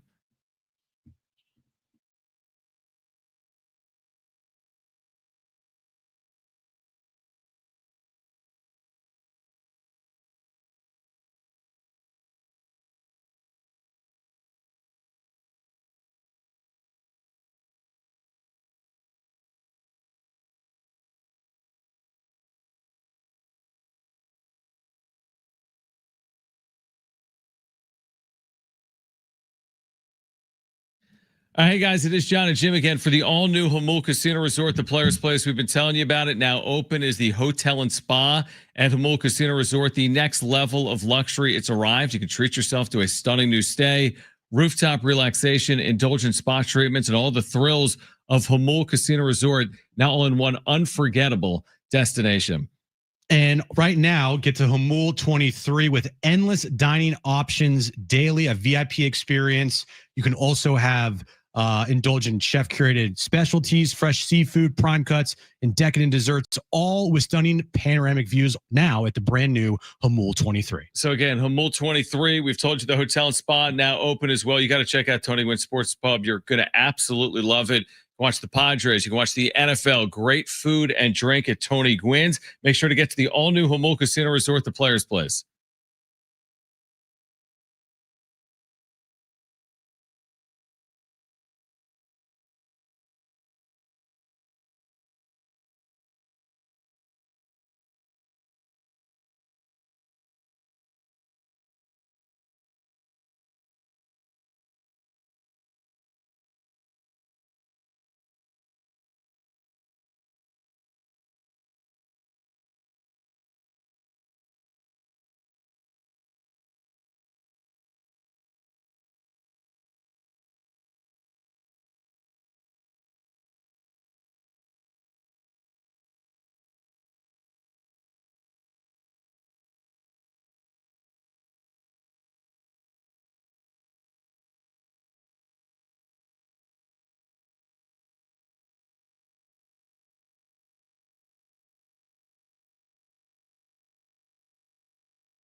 All right, this update is brought to you by AutoZone. Get in the zone. Update from New York. Padres and Mets tied up at 1 apiece, top of the second inning there. Padres trail the Dodgers by 2 games in the National League West. The Padres have just retaken the lead on a Jake Cronenworth RBI single. So the Padres lead the Mets 2-1 now, top of the second inning. And tonight at 6 p.m., SDFC Midweek Live, 1 full hour of SDFC talk with Darren and Adrian right here on San Diego Sports 760. It's time to say goodnight to that check engine light with the free AutoZone Fix Finder service. It'll help troubleshoot the likely cause of your light for free so you can drive with peace of mind. Restrictions do apply. Get in the zone, AutoZone.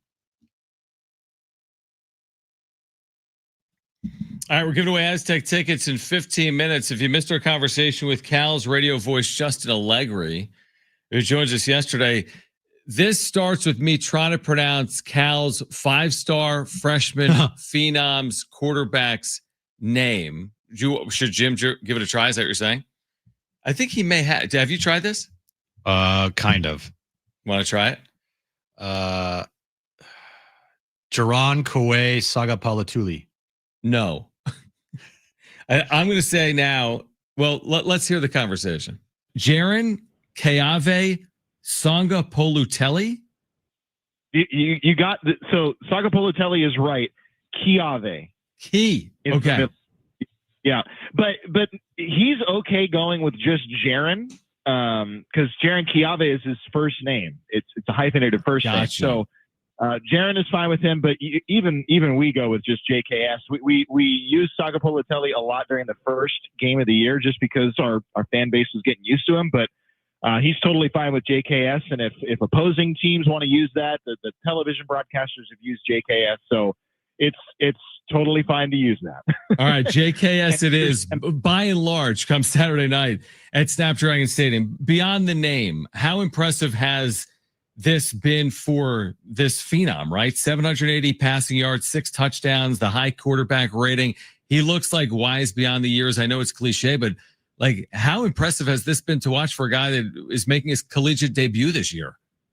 Yeah, to me, that's the most important thing about this. We have to remember that he's a true freshman, not a redshirt freshman, a true freshman. So, I expected some growing pains early on, and the game at Oregon State, I think there were a couple of things that he could have worked on, and then game number 2, you're facing an FCS team, so really we weren't certain about kind of his performance and what he was trending like until last week. To me, when you face a Big Ten defensive line that's got a lot of size and a lot of athleticism, how do you handle it?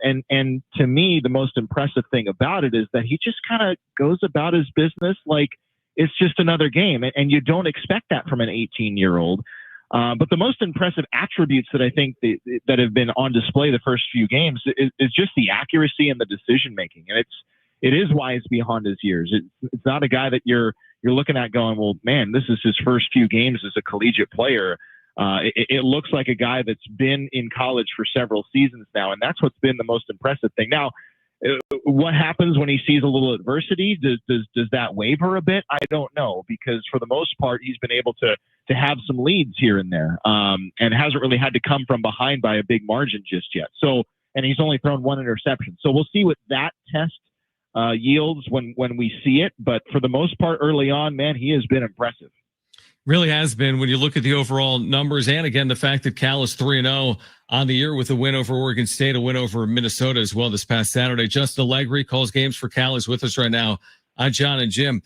How have they kind of orchestrated this offense around him, so to speak? Nick Rolovich is on staff, right, as an analyst. Brian Harsin as an offensive coordinator. Like, how are they putting him, and he's got weapons around him as well, but how are they putting him in a position to be so successful?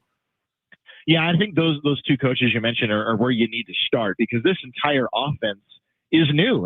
There's only a couple of returners, only one returning touchdown from all of last year, and that's Tron Grizel, who's a former walk-on wide receiver. So it was difficult to look at this team and get a good sense of them during fall camp because of all the new faces on offense. But the ones that you mentioned, and Mountain West fans and San Diego State fans will know, Brian Harsin brings a lot to the table as an offensive play caller.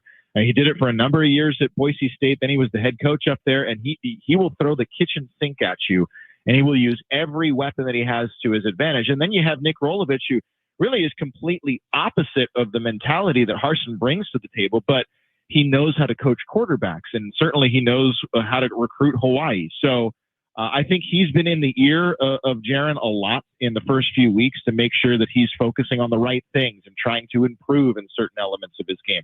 So those two have really changed a lot of the dynamic of what the offense just looks like in general.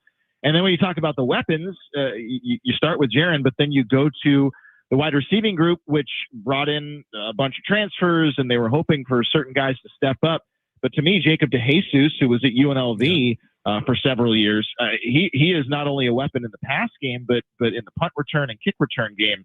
to help you get that field position. The tight ends have been utilized to a great advantage so far this year, and the group of running backs, while no one's really taken the reins and said, this is my job now, the way Harsin calls the plays, you can use 3 different running backs to give a variety of looks. So it's complicated because you get so many different looks and you have a lot of different personnel moving in and out, but that's by design.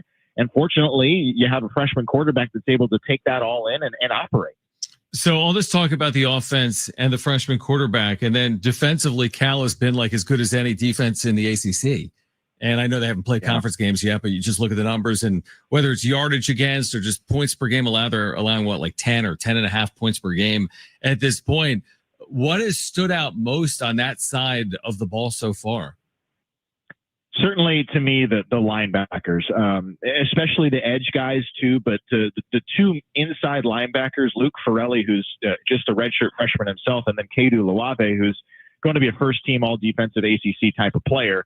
Those 2 guys anchor this defense, and they make a lot of plays. They're very heads-up type of players, and they allow for those edge rushers, TJ Bush, who came in from Liberty, and Ryan McCullough, who was with Cal last year, to do a lot of damage. And when you have those 4 kind of giving different looks to an offensive line, different looks to a quarterback, and then have the presence of mind and the discipline to make the tackles when they need to, make an open field type of play, seal off an edge, it's really, really fun to watch those 4, and it allows the defensive backfield to really do what they excel at, and that's what Coach Wilcox excels at. He's a former defensive back coach, so he really coached those guys up, and obviously there were 3 draft picks from the defensive backfield last year for the Bears, and they brought in several transfers from this year's class to help support that, and they've picked up right where last year's team left off. So there's a lot of weapons on this team and a lot of ways they can beat you and a lot of looks they can give you. But to me, it all starts with those linebackers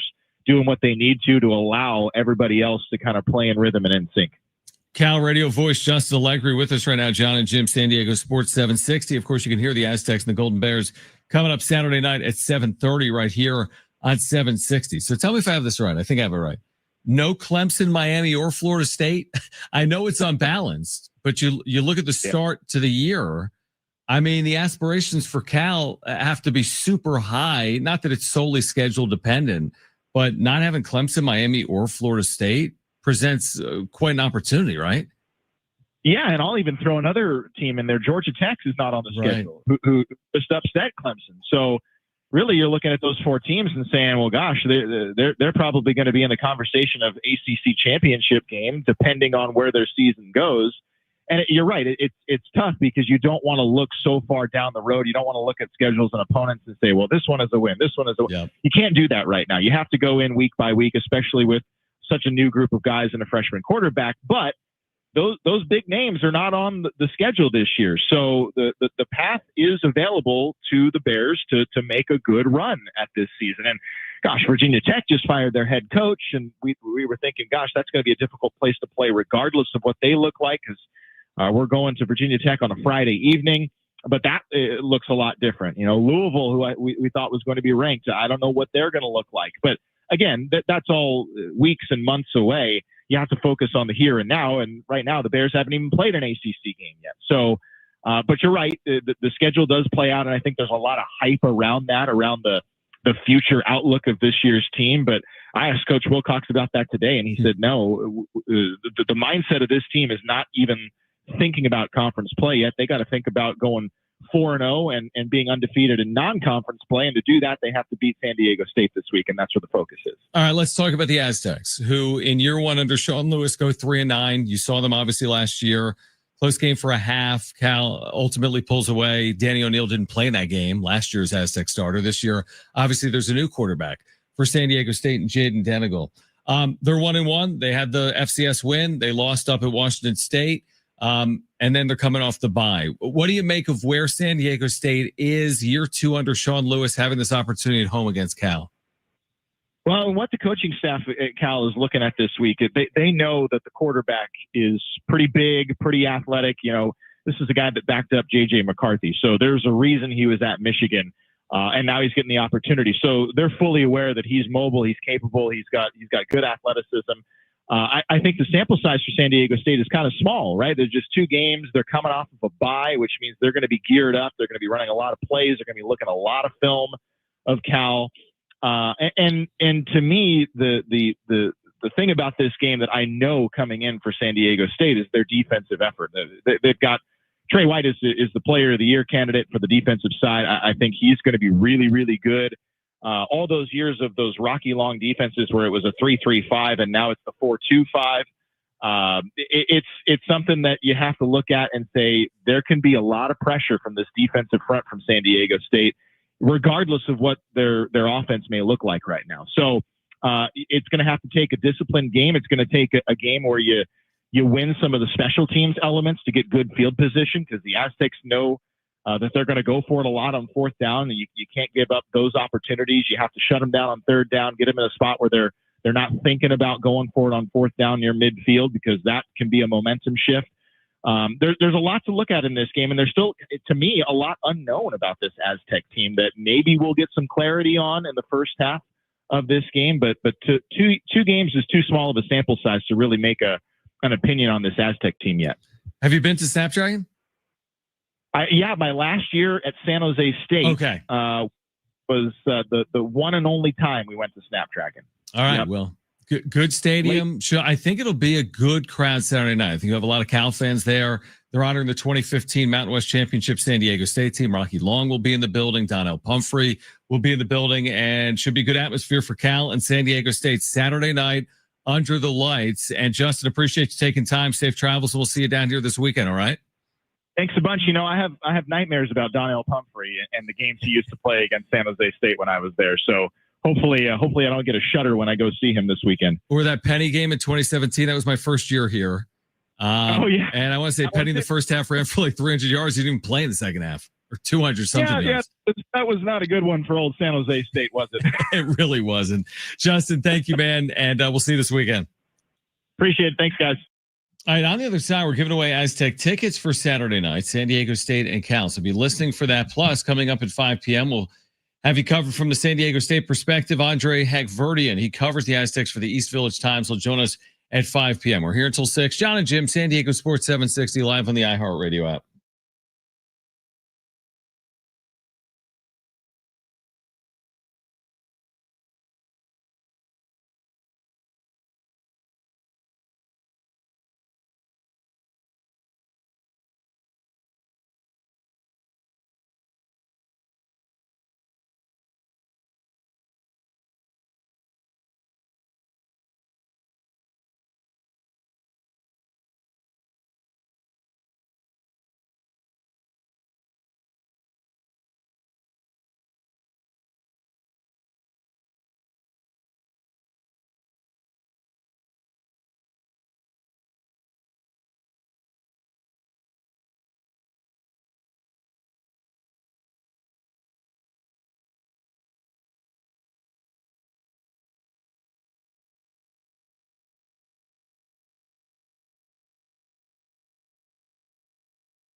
All right, San Diego Sports 760 congratulates all our $5,000 winners in iHeartRadio's Thank a Teacher powered by Donors Choose. There's still time for you to nominate a public school teacher making a difference, and maybe they'll be one of our next winners of $5,000 to make over their classroom. Help us say thank you to the educators shaping our future. Nominate your favorite teacher now at iHeartRadio.com/teachers. We're going to give away Aztec tickets, Jim, in, let's say, 6.5 minutes. Okay. Roughly. Could Okay. be 7, could be 6, could be 8, but you get the point. What about and 5? then it's not going to be 5 minutes. No. It's not going to be in 5 6, minutes. 7, or 8. It's going to be in 6 or 7 minutes. Andre Hegverdian works for the East Village Times, does a good job covering the Aztecs. He'll join us coming up at 5 p.m. What's the Thursday night NFL game? Putting everyone on the spot. Don't look. We're all looking at each other. It's not Packers Commanders. No. So I'm guessing it's not on that caliber for week 3. It's a very good question. Isn't that a good question? Very good question. What is week 3? I can't remember if the Giants are involved Oh, or if don't they're say on that. Monday night. It's not the Chiefs, is it? Or maybe that's Sunday night. I think the Giants are in one of the primetime Is it games. Giants Chiefs? No, Chiefs play the Giants on Sunday. Okay.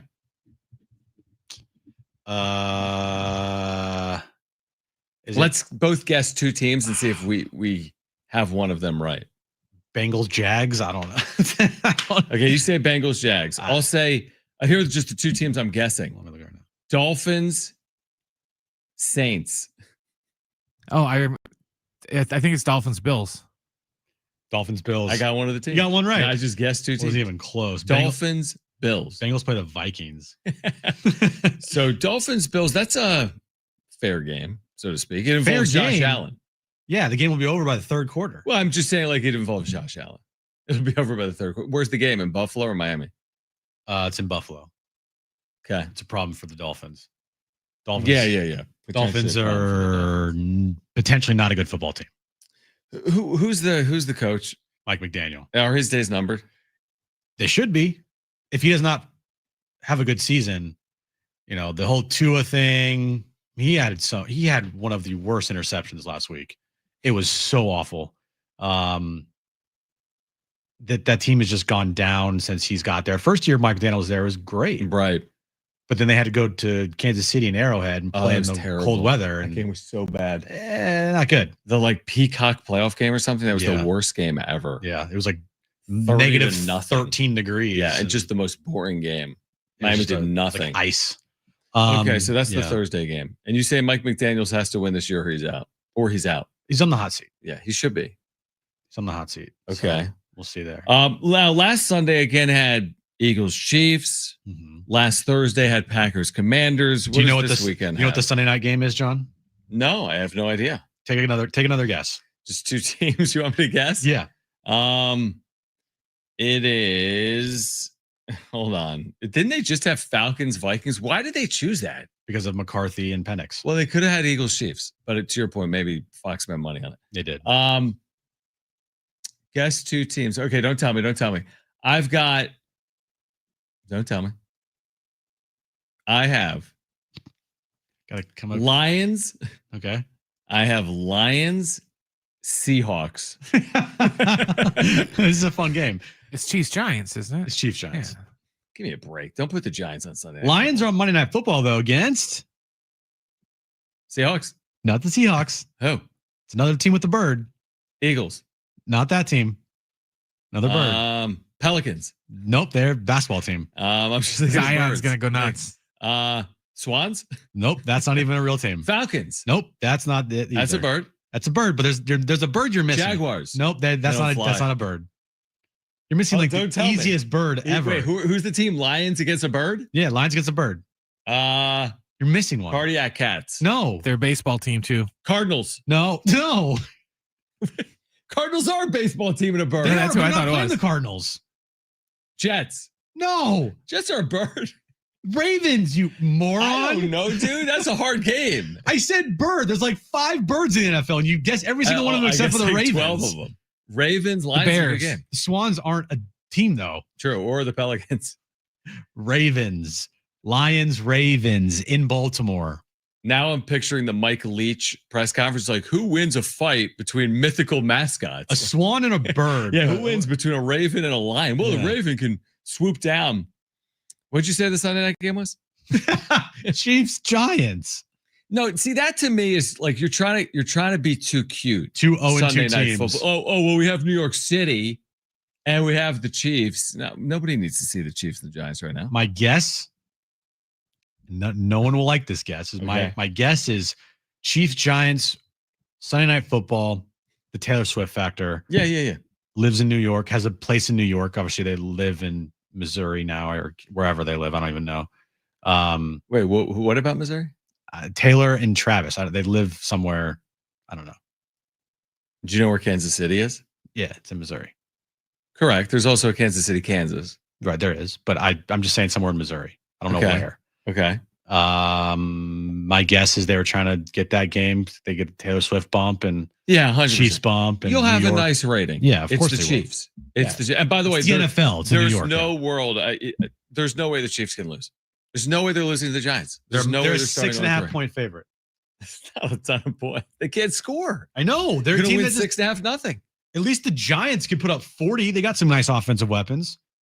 Good point. Last week they scored 37 points. Russell Wilson leads the league in passing yards. Good point. Chiefs are going to have to score on Sunday night. All right. Andre Hagverdian, East Village Times will get us ready for Aztecs and Golden Bears on Saturday night. Call right now if you want free tickets to see San Diego State Saturday night at Snapdragon Stadium against the Cal Bears, who are 3-0. If you want those free tickets, a pair of free tickets, call right now, 877-767-4760. Free tickets to see the Aztecs Saturday night at Snapdragon Stadium. All you need to do is call 877-767-4760. The third caller is going to that game with 2 free tickets. Call right now, 877-767-4760. And Andre Hagverdian from the East Village Times will join us next on Jon and Jim.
All right, this update is brought to you by Wendy's. Update in New York. Padres have a 2-1 lead over the Mets in the bottom of the third inning. Padres still trail the Dodgers by 2 games in the National League West. Dodgers take on the Phillies later tonight in L.A. And tonight at 6 p.m., 1 full hour of SDFC Talk, SDFC Midweek Live with Darren and Adrian.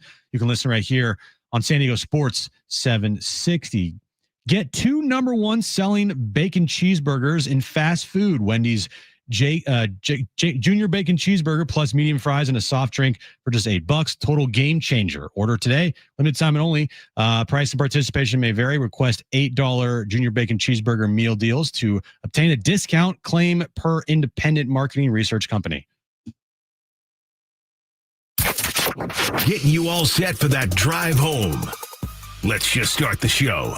Here's Jon and Jim. All right, San Diego and Southern California, what's going on? This is the final hour of Jon and Jim. We'll keep you updated on what Jim just told you about, Padres and Mets. And, of course, we're looking ahead to this weekend as well. You can hear the game on 760, Aztecs and Cal Bears. Cal coming in 3-0, San Diego State off a bye week, 1-1 overall. And it's great to catch up with Andre Hackverdian. He covers the Aztecs for the East Village Times. He's with us right now on Jon and Jim. So, Andre, first of all, I appreciate it. And secondly, again, we haven't seen the Aztecs since, a week and a half ago. But what are your early season impressions? It's only been 2 games, Washington State and Stony Brook. What are your impressions to this point with San Diego State? And thanks for joining. Yeah, thank you guys for having me. I think that it's been a lot of ups and downs so far. Obviously, the Stony Brook shutout win had a lot of ups, both offensively, defensively. And then the Washington State loss kind of felt like a few steps back. I think the main issue with that loss was how it reminded you of some of the losses from last season. You obviously want to see progress and improvement. And while Stony Brook kind of showed that, Washington State did not. And then the Cougars go and get blown out by North Texas this past weekend. And that kind of makes that loss look worse. So I think this game coming off a bye, you're at home, you're playing a good opponent, hopefully you have a good crowd. And it's not necessarily maybe having to get a win, although that's what you aim for, but to compete and put out a good product in all 3 phases. So you go into the fourth quarter having a win. And I think that's going to take all 3 phases. What have you made of Jaden Denigal through his first 2 games here in an Aztec uniform? I think the first 2 drives of the season was about as perfect as you can have a quarterback play, 2 touchdowns, 2 drives. And then there's been some lulls, some decision making. He hasn't thrown an interception, but he's had a few that the defense should have caught and picked off. So I think the decision making, everybody remembers that 4th down play where he could have ran for the first down, but tried to throw downfield to an open receiver and missed him. So some of that accuracy needs to get better. He hasn't really used his legs a lot as well, which is something that we thought this year with Denigal and Bert Emanuel that the quarterbacks would be able to do more than Danny O'Neal was last year. So I'm interested to see how, coming off a bye, he can look against Cal. Andre Hackverdian with us right now, covers the Aztecs for the East Village Times. Switching to San Diego State's defense, again, the shutout against Stony Brook. Game kind of turned at Washington State with that safety, obviously, heading into the half. But, Trey White through these first 2 games, what are you seeing when you watch the way Trey White is being handled? Obviously, he's drawing doubles. He's drawing more attention. What does that mean for the rest of the defensive line for San Diego State, and how can they capitalize on it? Yeah, he's definitely getting extra attention, whether it's a tight end or a back chipping him, or sometimes just a straight double team. And it opens up, one-on-one matchups for other guys. The first game we saw August Salvati kind of take advantage of that with 1.5 sacks. But against Washington State, nobody was really getting anywhere close to Jackson Potter. And so those guys are going to need to do more, both in the run game and in the pass game. And, they're going up against a really good quarterback who hasn't seen a lot of adversity yet through 3 games of his collegiate career. And so I think this is an opportunity for those guys, whether it's Brady Nasser, Ryan Henderson, Salvati. Those guys need to pick up the slack, especially if Trey's getting those double teams. What have you made of the play calling so far through Sean Lewis for the first 2 games of the year? Last year, you could criticize some of the play calling decisions that he made and how the offense didn't look and live up to the Aztec Fast moniker. But this year, through 2 games, have you seen anything different from Sean Lewis and his play calling? What do you make of that? I think there's definitely been more of an emphasis in the passing game. And they had success, obviously, early in the Stony Brook game in the first half.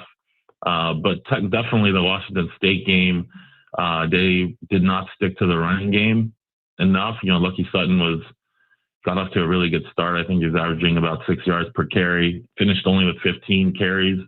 Now, the game did get out of hand late in the game, but I haven't necessarily seen a ton different. They run the RPO. So a lot of the plays at the end of the day are going to look the same, and the quarterback is going to be the one that's kind of making the decision based on what he sees in the defense. And so far, I think they've had more passes than runs. But we'll see how that. It's only been 2 games, as you said, so we'll see how that evolves as the season gets going. Andre Hagverdian with us right now, again, covers San Diego State for the East Village Times. So for the purpose of this conversation, we can call Cal's quarterback JKS. I'll try to say his name right now because I'm calling this game. Good luck. Jaron Kiave Songapolutele. Maybe. Sure. Might be Songapolutele. I'm not exactly sure. And I've heard it like 1,000 times. But forget about his name for a second. Just his play. I mean, he's a true freshman. He's 3 games in. The numbers are gaudy. Turn on these games. I'm watching this past weekend against Minnesota. He's making some really impressive throws. He did the same thing in week 1 on the road at Oregon State. What have you seen from him, and what type of challenges does he present? First, I did watch a video of some people pronouncing it or showing how to pronounce it. So I'm going to say Jaron Kiave Songapolutele. Okay, I'll that's just good. go That sounded very good if you want to call the game on Saturday. No, I think I'll do just fine in the press box.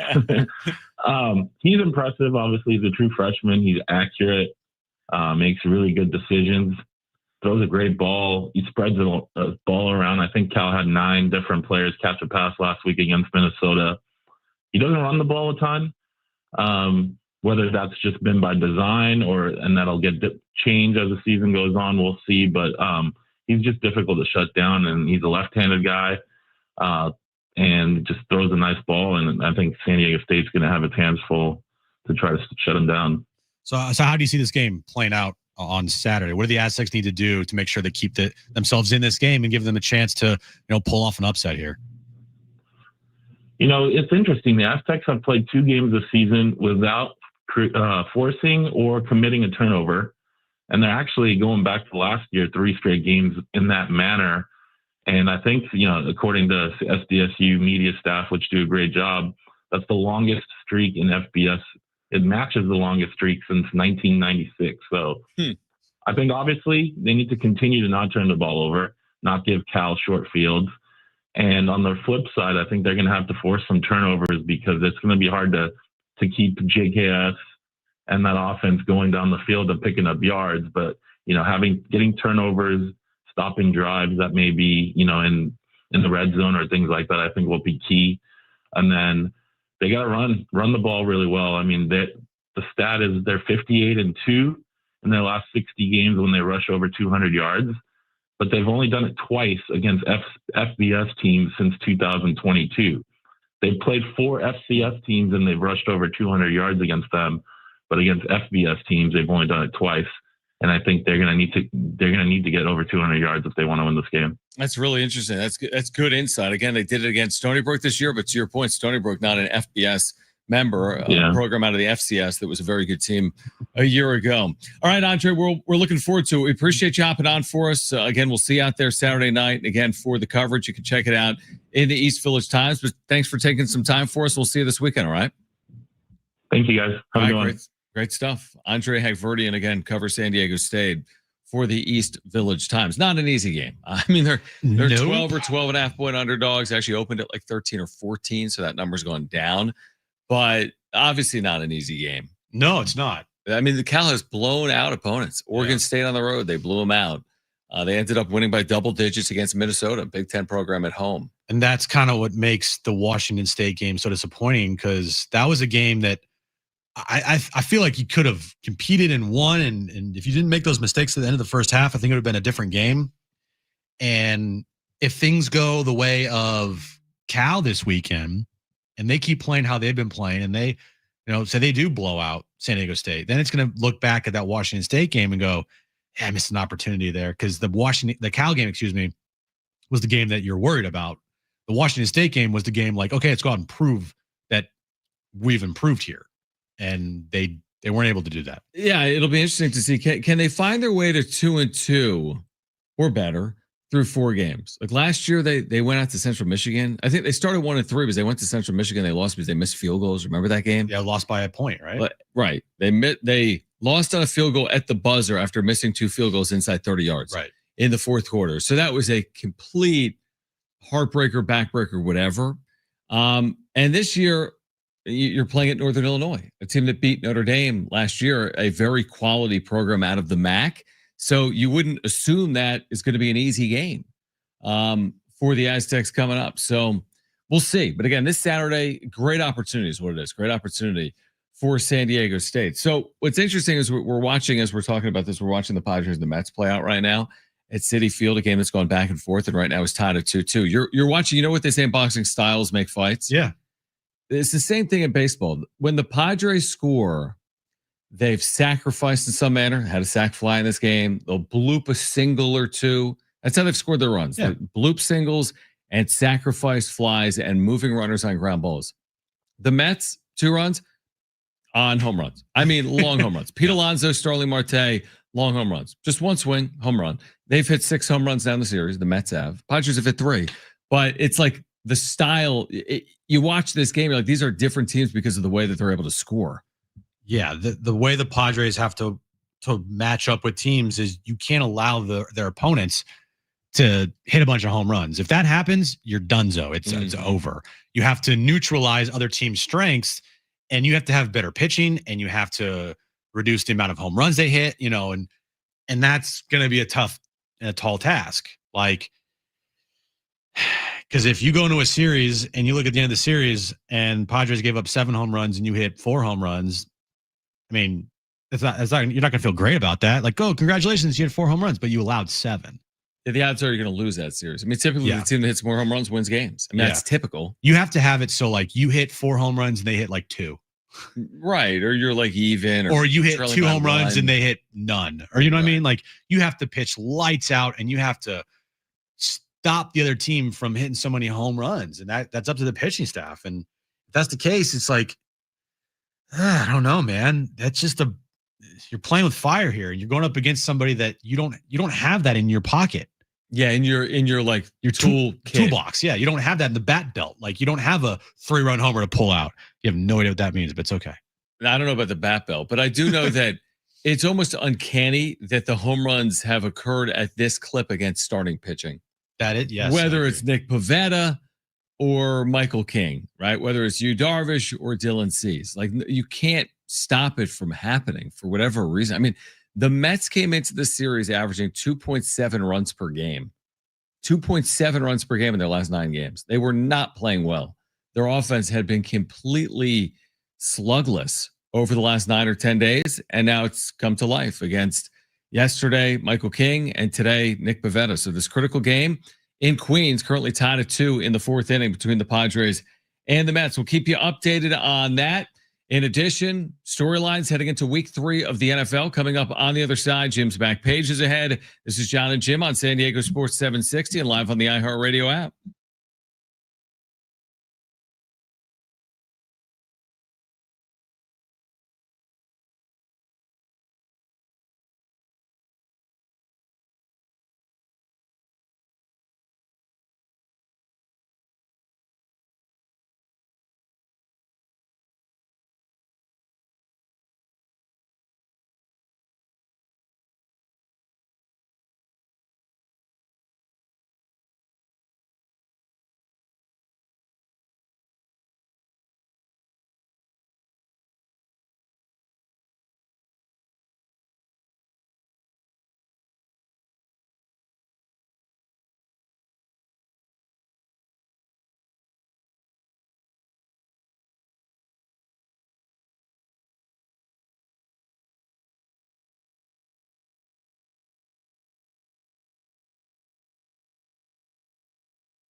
Says a lot about who he is. And yes, you have good teams around you. Weekday mornings at 6. But it's kind of doing the right thing at the right time when your team needs it the most. And I don't think that that's a coincidence that he's that successful. 64-3. You win a national championship. You won a couple of state championships in high school. San Diego Sports. 760. America's finest sports station.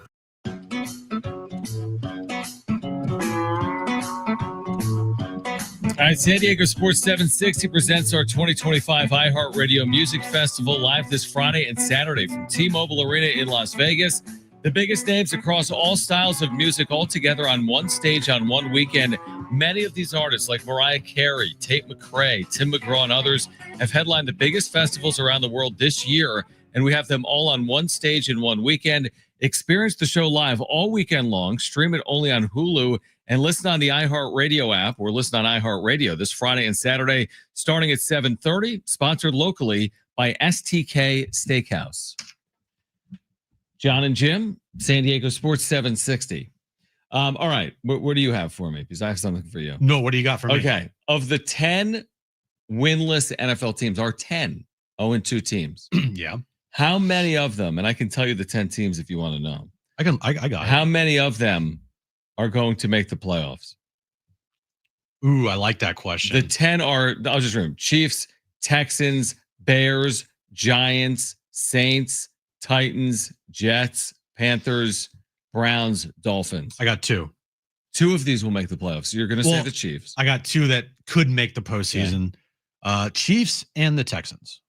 All right, so you're going to say 2 out of the AFC could make the postseason in Kansas City and Houston. Yes, and then New Orleans, no. Jets, no. Dolphins, no. Panthers, no. Bears, no. Cleveland, no. Tennessee, no. Giants, no. So we can write off right now 8 of those 10 teams. You ready to write off the Bears, Brent? Yeah, pretty much.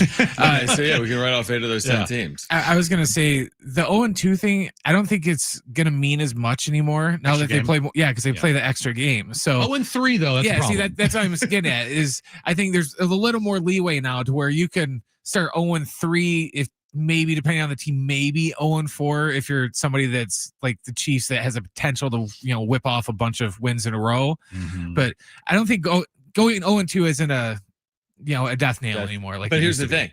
To me, it's not about can you start 0-2 or 0-3 because there's an extra game. It's about having an extra playoff spot in each conference. When there were only 6 spots in each conference, it was harder to make the postseason starting 0-2. Now that there's 7 spots in each conference, there's a little bit more wiggle room to sneak in at 9-8 potentially. All right, I'll ask you the flip question. Which 2-0 team will not make the playoffs? Yeah, love that. Read me the teams. Buffalo, Green Bay, Colts, Niners, Bengals, Eagles, Chargers, Bucks, Rams, and Cardinals. 2 words for you. San Francisco 49ers. I'm kidding. That's actually 3. I know, it's like 100 words. You know where I'm going with this one, right? We'll say it on 3. I don't think you're going to be right if that's what you're going to say. Who do you think I'm going to say? Read them again. You're going to say are the Bengals 2-0? Bengals are 2-0. Yeah, I'll say Bengals. Just because the Joe Burrow thing. I thought you were going to say Chargers. No, I think the Chargers actually. Whenever I see you with like a little grin on your face, it's like they're so Chargers are going to. There's a very good chance that Chargers they have the greatest head coach in the history of the sport, according to Colin Cowherd. Belichick. Yeah, better than Belichick. Andy Reid. Better than Andy Reid. Better than Saban. Better than Bill Walsh. No, this is like a college NFL. This is just the history of the sport. No, I know. Saban, right? Saban. Yeah. Better than every head coach in the history of the sport is Jim Harbaugh. You know why? He won a Super Bowl, yeah. You want a little back? You know why Colin sucks up to the Chargers? Well, because he has like the inside access. Well, he's paid. Like he's been given things by the Chargers to he's paid? He like has been given things by the Chargers to hey, we'll give you this if you pump us up on your radio show. Right. Because they actually are finally good, though. They are. They're a good team. But is Jim Harbaugh the greatest coach in the history of football? I mean, that's going far, obviously. If he wins a Super Bowl, then he'll be will he be the only coach in football history to win a national championship in Super Bowl? I'll say no, but I have no idea.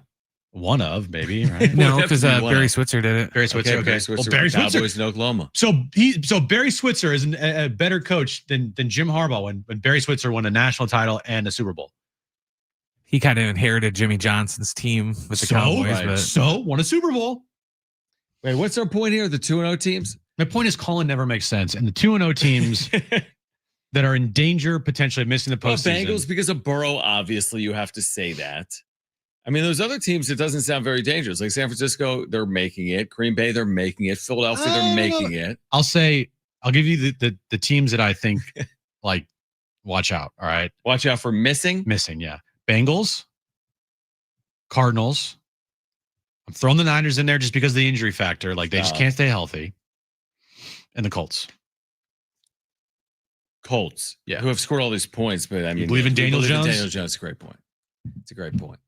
But their division also is kind of trash, to be honest with you. Unless the Texans decide that they're going to win, go on a roll here. But I think those are the teams that I think you can say right now, like, don't jump on the bandwagon just yet. But isn't it funny, 2 weeks in, we can definitively say, and I bet we're going to be able to do this with 100% accuracy, that there are 8 teams that are out.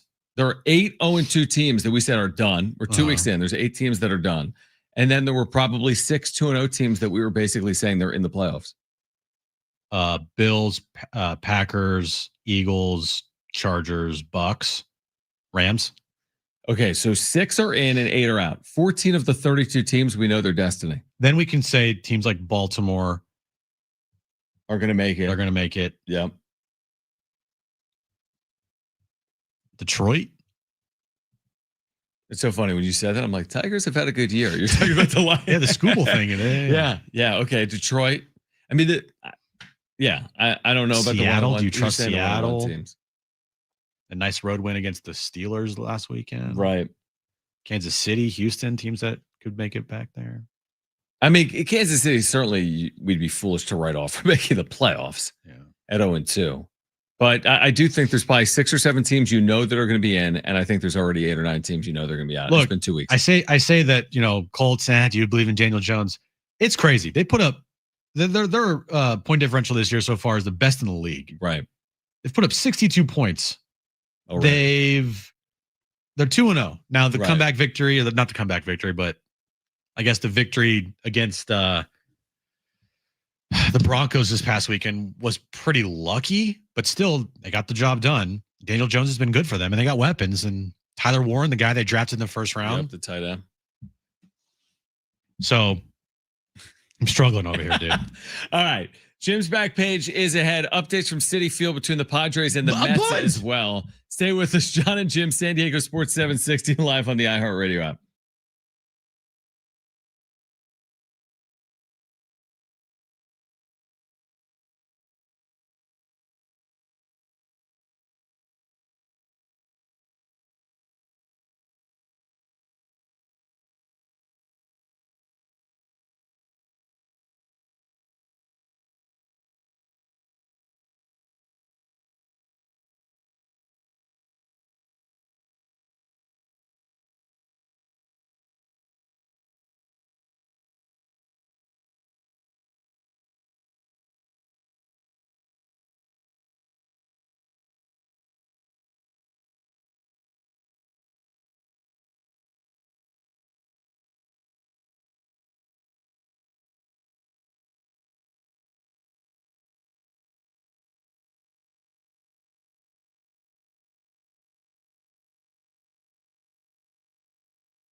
Football season has arrived, and BetOnline continues to be your #1 source for all your football betting action. BetOnline has all the latest odds, news, and scores from every pro to college game to baseball, cage fighting, and hockey futures. BetOnline remains your choice for sports wagering info. Head to the website and take advantage of their industry-leading VIP program, level up bonuses, and weekly cash boost. BetOnline, the game starts here.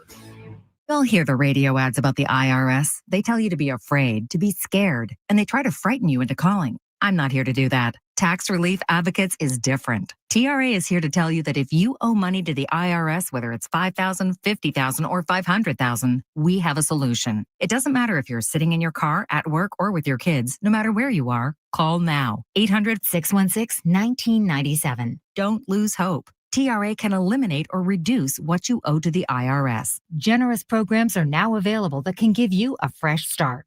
Our passion is taxes and helping individuals fix their IRS problems. We have over 1,000 five-star reviews on Google and an A+ with the Better Business Bureau. You don't need to be afraid of the IRS any longer. End your tax nightmare today by visiting us online at TRA.com or call 800-616-1997. That's 800-616-1997. Tax Relief Advocates, real solutions for real people.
San Diego sports now.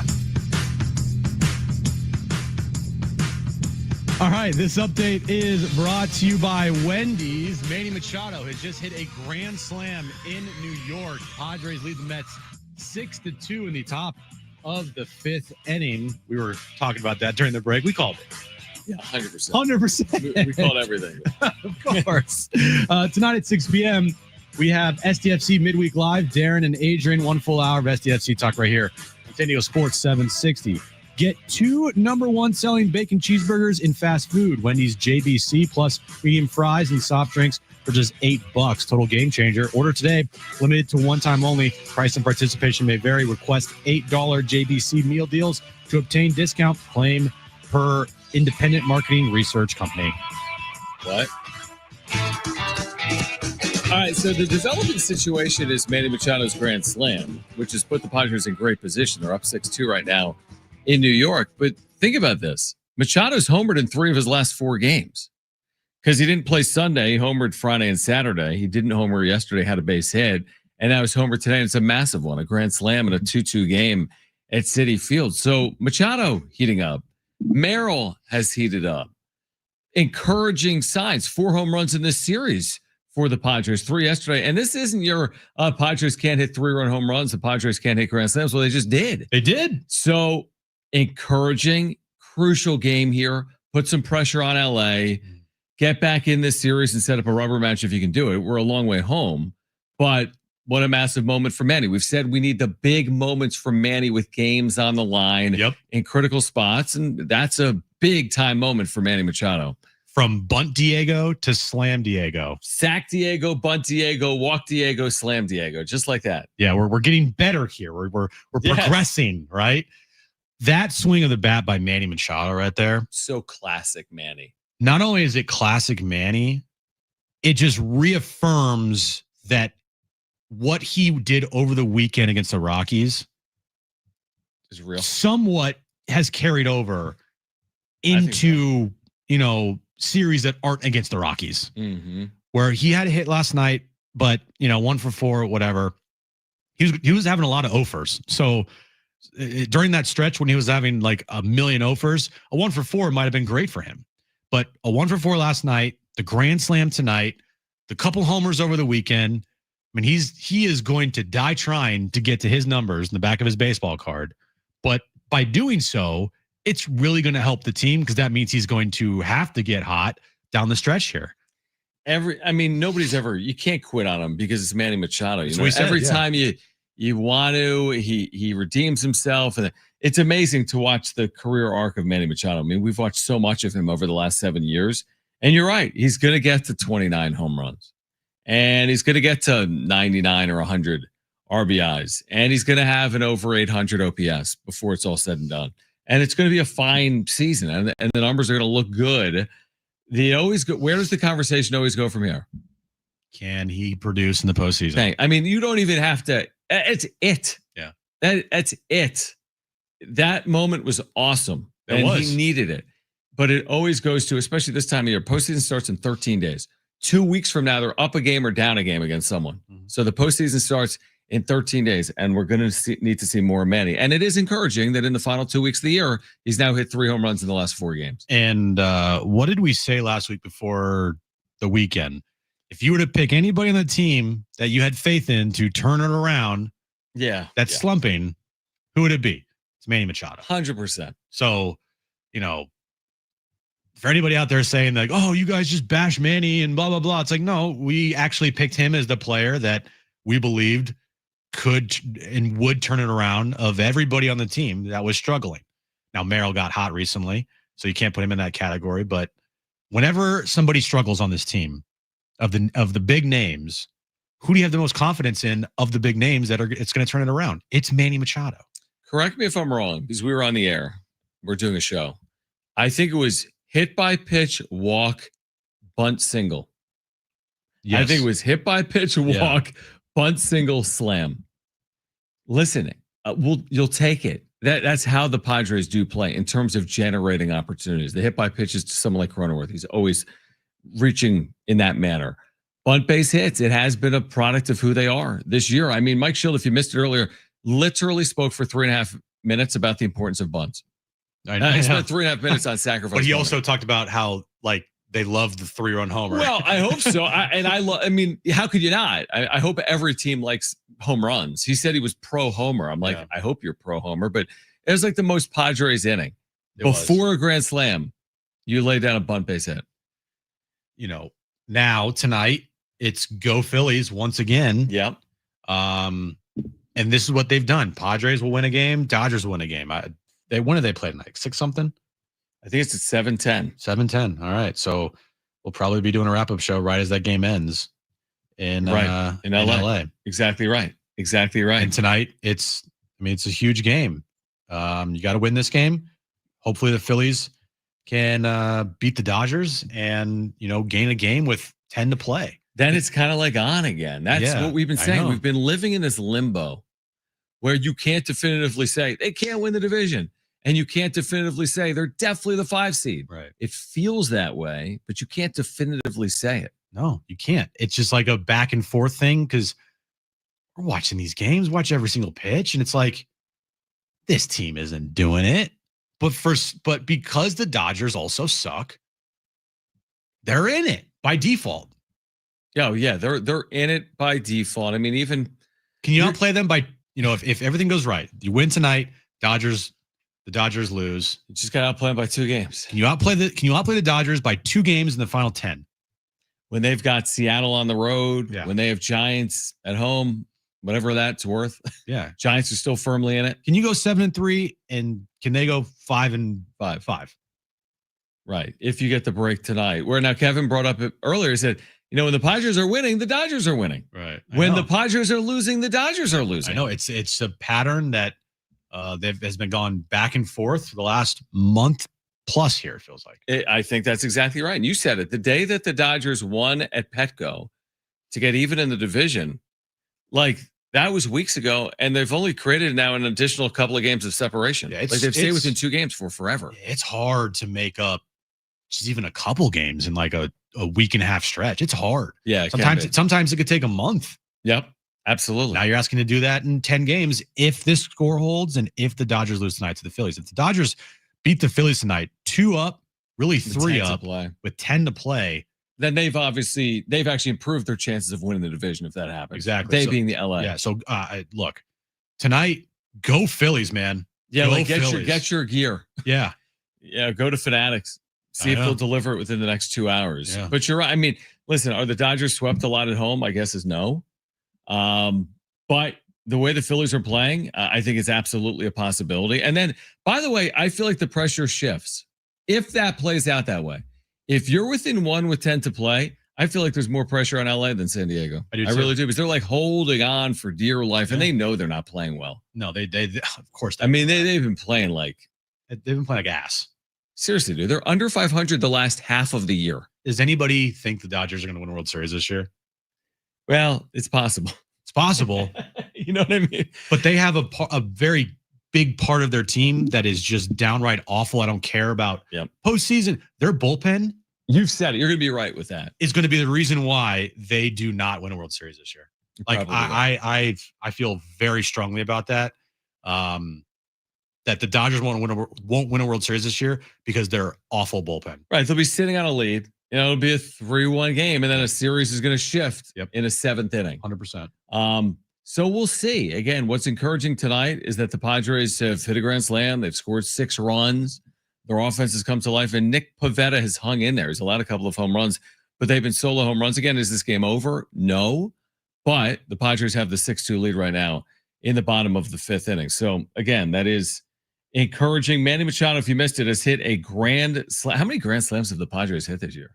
Couple. Not a lot, but a couple. I think maybe it's 3, right? We had that year where we called him Slam Diego, and then it became Sack Diego, and now back to Slam Diego. By the way, for the Padres, you look at the way they're going to finish, they have Mets tomorrow morning, and then they have White Sox for 3. You have to clean up in that series, by the way. The White Sox are terrible. Yep.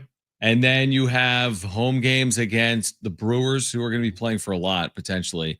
And then 3 against Arizona. They might be playing for a lot as well. Yeah. But it's that White Sox series. You just gotta win that series. Can't lose that series. 2 or 3, I feel like, is even I agree. Not good enough. Depending on what happens tonight for the rest of this game and then tomorrow. I agree. 3 grand slams. Manny hit one on July 8th. Yep. Manny hit one on July 18th, and Ramon Laureano hit one on August 26th. That's right. That was in Seattle, right? Didn't say. It just says the So date. they didn't have a grand slam until July 18th this year. Yeah. And now this is 3 since the 18th of July. 2 of them for Machado. Do you think Don's call was either man, oh Manny, or do you think it was that was with Joe Davis in there, or do you think it was Manny, welcome to Slam Diego? Which one do you think it was? Well, I know the answer. I can send it to Brent. I need to hear it. Let's hear it on the other side of a break. Yeah, was it either a man, oh Manny? It doesn't sound like that. Or was it oh, Manny Machado, Slam Diego in New York? That's Joe Davis. You're doing your Joe Davis. No, my Joe Davis. Do your Joe Davis. If Manny hit a grand slam. My Joe Davis would be the 3-2. Oh, Manny Machado! High drive to left. It is out of here. That's not my Don. I don't even know anymore. My Don Orsello. Neither of those sounded like the 2 broadcasters. I bring my jaw down a little deeper for my Don. And I go, man, oh Manny. That's what my Don sounds like. All right, we're going to hear the call on the other side. This one's far from over. Juan Soto's homered for the Mets. 6-3 Padres in the 5th. We'll hear Juan Soto sucks. He's not an exciting player. Guy's awful. He can't win. He's not a team player. He's won like 5 World Series. So walks. Anybody that watches baseball and you say Juan Soto's not a good baseball player, you don't know baseball. I'm talking to people in the media in this town. But all he does is walk. Yeah, you don't know baseball if you are in the media in this town and you think that Juan Soto's not a good player. All he does is walk. He had his last 3 years, 41 homers, 35 with San Diego. Yeah, those people that say that lead the Padres are morons over the last 3 years. All right, 6-3, Padres leading in the 5th. We'll hear that Don Orsillo grand slam call from Machado on the other side. Plus Jim's back page coming up. Jon and Jim, San Diego Sports 760 and live on the iHeartRadio app.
All right, STFC Midweek Live coming up. Darren Smith in the building. Adrian Garcia Marquez as well.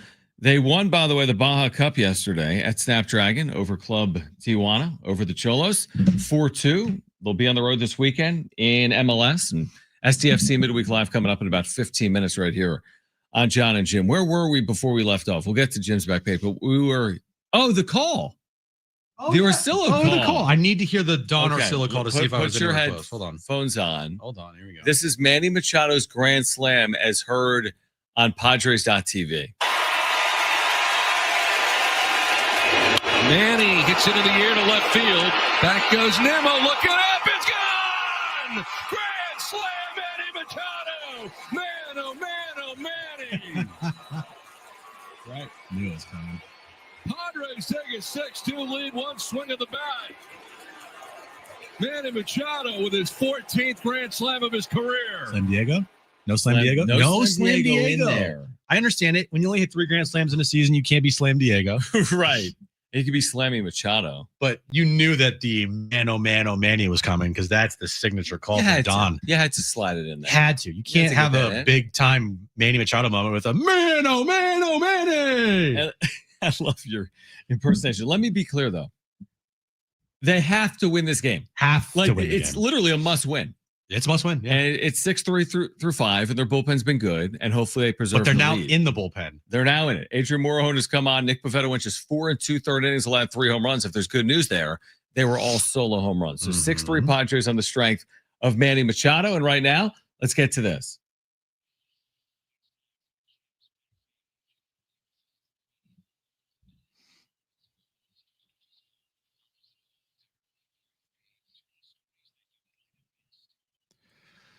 IHOP, John, is unveiling a new value menu with offerings costing $6 at participating U.S. restaurants. At some locations, meals on the menu will be $7. The menu will be available every day between 7 a.m. and 10 p.m. Here are the value menu items at IHOP. A breakfast faves combo, 2 buttermilk pancakes, 2 eggs, and a choice of 2 strips of bacon or pork sausage links. Okay. Bless you. And a free sneeze. And a sneeze on your food. A ham and cheese omelet. French toast fave combo, a slice of IHOP's thick and fluffy French toast, 2 eggs, and your choice of 2 bacon strips or pork sausage links, or a house scramble. According to IHOP, the value menu will be available for a limited time at participating U.S. restaurants. How much did you say that was for this value menu? $6. 7 in some locations. 7 in some locations. Okay, so sounds like a The good house deal. by my house will be 7. Yeah, sounds good. Of course, because it's Mission Valley, right? Yeah. Okay. I like IHOP. I like IHOP. I do What too. you were saying sounded really good. Seriously. You know, I agree with more value menu items for like $6-7, right? Like, right. Because a lot of things nowadays, it's like 2 buttermilk pancakes and some eggs, $13.99. You're like, really? That's not really a value. Not a value item there. Hold on 1 second. Are you gonna sneeze? I'm something hit me. What, yeah. You know what it is? The allergy bug. You know what it is? It's because it's raining. Here we go. You know what happens? It wasn't raining earlier. But you know what happens when it rains? Things get wet. Water hits the ground. For some reason, it's like the pollen in the air. I don't know. But you're inside. I was gonna say you haven't gone outside in 5 hours. But here's the thing: air can seep in through outside into Not in indoors. here, dude. That's okay. It's true. Not in here, man. I'm trying to blame something. Right. Okay. Blame Schilt. Sure. Mike Schilt's fault. Right. Burger King, John, is bringing back their Halloween buckets for just $2 starting October 10th. Burger King is getting spooky this season with the return of their popular Halloween bucket starting October 10th. Fans can grab one for just $2, making it an affordable and nostalgic addition to the Halloween lineup. Ooh. What's a Halloween bucket? Like when you go trick-or-treating and you carry a bucket for candy. But it doesn't include like burgers and fries and a soft drink in the bucket? No. Just a bucket. Yeah. What's it say? Burger King? Limited edition buckets feature festive designs with Burger King characters dressed up in classic Halloween costumes, perfect for trick-or-treating or simply collecting as a keepsake. What makes this year extra exciting is the tie-in with Scooby-Doo, with themed toys available alongside the buckets. John, what would you do if you took Jones trick-or-treating and someone dropped a Whopper in his basket? I would sell it. I'd give it to another kid. I would trade that Whopper for like, I don't know, a Milky Way bar. Okay. What else you have? And finally, Doritos, Brent brought this to my attention, is partnering with Stranger Things for new chip flavors. What's the flavor? So we have the Doritos Collision Stranger Pizza Cool Ranch chips. Oh. We also have, so it's like a half and half. It's like it's a bag of Doritos, and then you got half Stranger Things pizza flavor, and the other half Cool Ranch. Wait, is one like in that other world or whatever? The upside down? No, I don't think so. That's probably what they're going for, I would think, though. We have the Doritos Minis glow-in-the-dark spicy sweet chili chips. Okay. We also have retro packaging Dorito Minis. What do you think of that? I don't really get the Stranger Things tie. Well, Stranger Things, the final season is coming up here in October, November, December. And are Doritos a big theme? Well, for marketing purposes, because it's the final season and it's going to be massive, I'm guessing they want to partner up with some big brands going forward to help promote the final season of Stranger Things. And Doritos is a pretty big brand. Would you say not? Wait, so what's the point here? So you get they're just partnering. Is there a middle though? Is there like a in the bag? Is it cut off where I get half on half? No, they're all jumbled in one together. thing. Yeah. Here's what it says: the Doritos Collisions Stranger Pizza Cool Ranch, hence the collision part, bag is the perfect mashup of pizza culture and iconic Dorito Cool Ranch, which was launched in 1986 and has been the best-selling flavor for nearly 40 years. Cool Ranch? According to the brand, pizza is not only Gen Z's top flavor, but also a highly requested Dorito flavor. With 38% of consumers dipping their pizza in ranch, the Stranger Pizza Cool Ranch bag is a no-brainer. Wait, Dude, so I remember they used to have pizza chips. Hold on. You're telling me the most popular Dorito is Cool Ranch over Dorito? Like, isn't there just like a Dorito flavor? Yeah, it's just nacho cheese. That has to be the number one flavor. Okay. Is the internet wrong, John? Internet's not wrong. Internet's not wrong. Internet is always wrong. But the Doritos will not be upside down. Probably not, John. But they're always upside down if you think about it. I just Googled it. Best-selling Doritos flavor is consistently reported to be Cool Ranch. The more you know, again, man. The internet is not Never wrong. It's been a top seller since 1986 when it was released. That's what Jim was saying. Since 1986, 40 years of Cool Ranch. And they're bringing back their old school Doritos logos for the bag of Doritos to tie in with Stranger Things. Have you seen all the seasons? I have, yeah. I'm very excited about the final season. Who's going to win? Probably the good guys. Probably the good guys, yeah. They're probably going to kill the Demi Gordons. They also have, speaking of that, Jim, they also have a Demi Gorgon black, like, garlic dip that they're doing with the chips. It sounds good, but look at a picture of it. It looks disgusting. What do you think of Vecna, John, and how they're going to defeat him? I would use Mason Miller.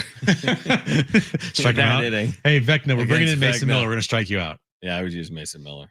What about 11? Do you think 11 survives the season? Who's number 11? You, Darvish. Do the Padres have used to be Micah Parsons. Is it Darvish? No, never mind. I'm terrible with numbers. It's not even a number. It's a character. And no, 11's a number. All right. He's if you not missed right. anything today, STFC Midweek Live is on the other side. Darren Smith, Adrian Garcia Marquez. We're back tomorrow for Brent and Jim. I'm John. Keep it here at San Diego Sports 760. Bye. This is funny.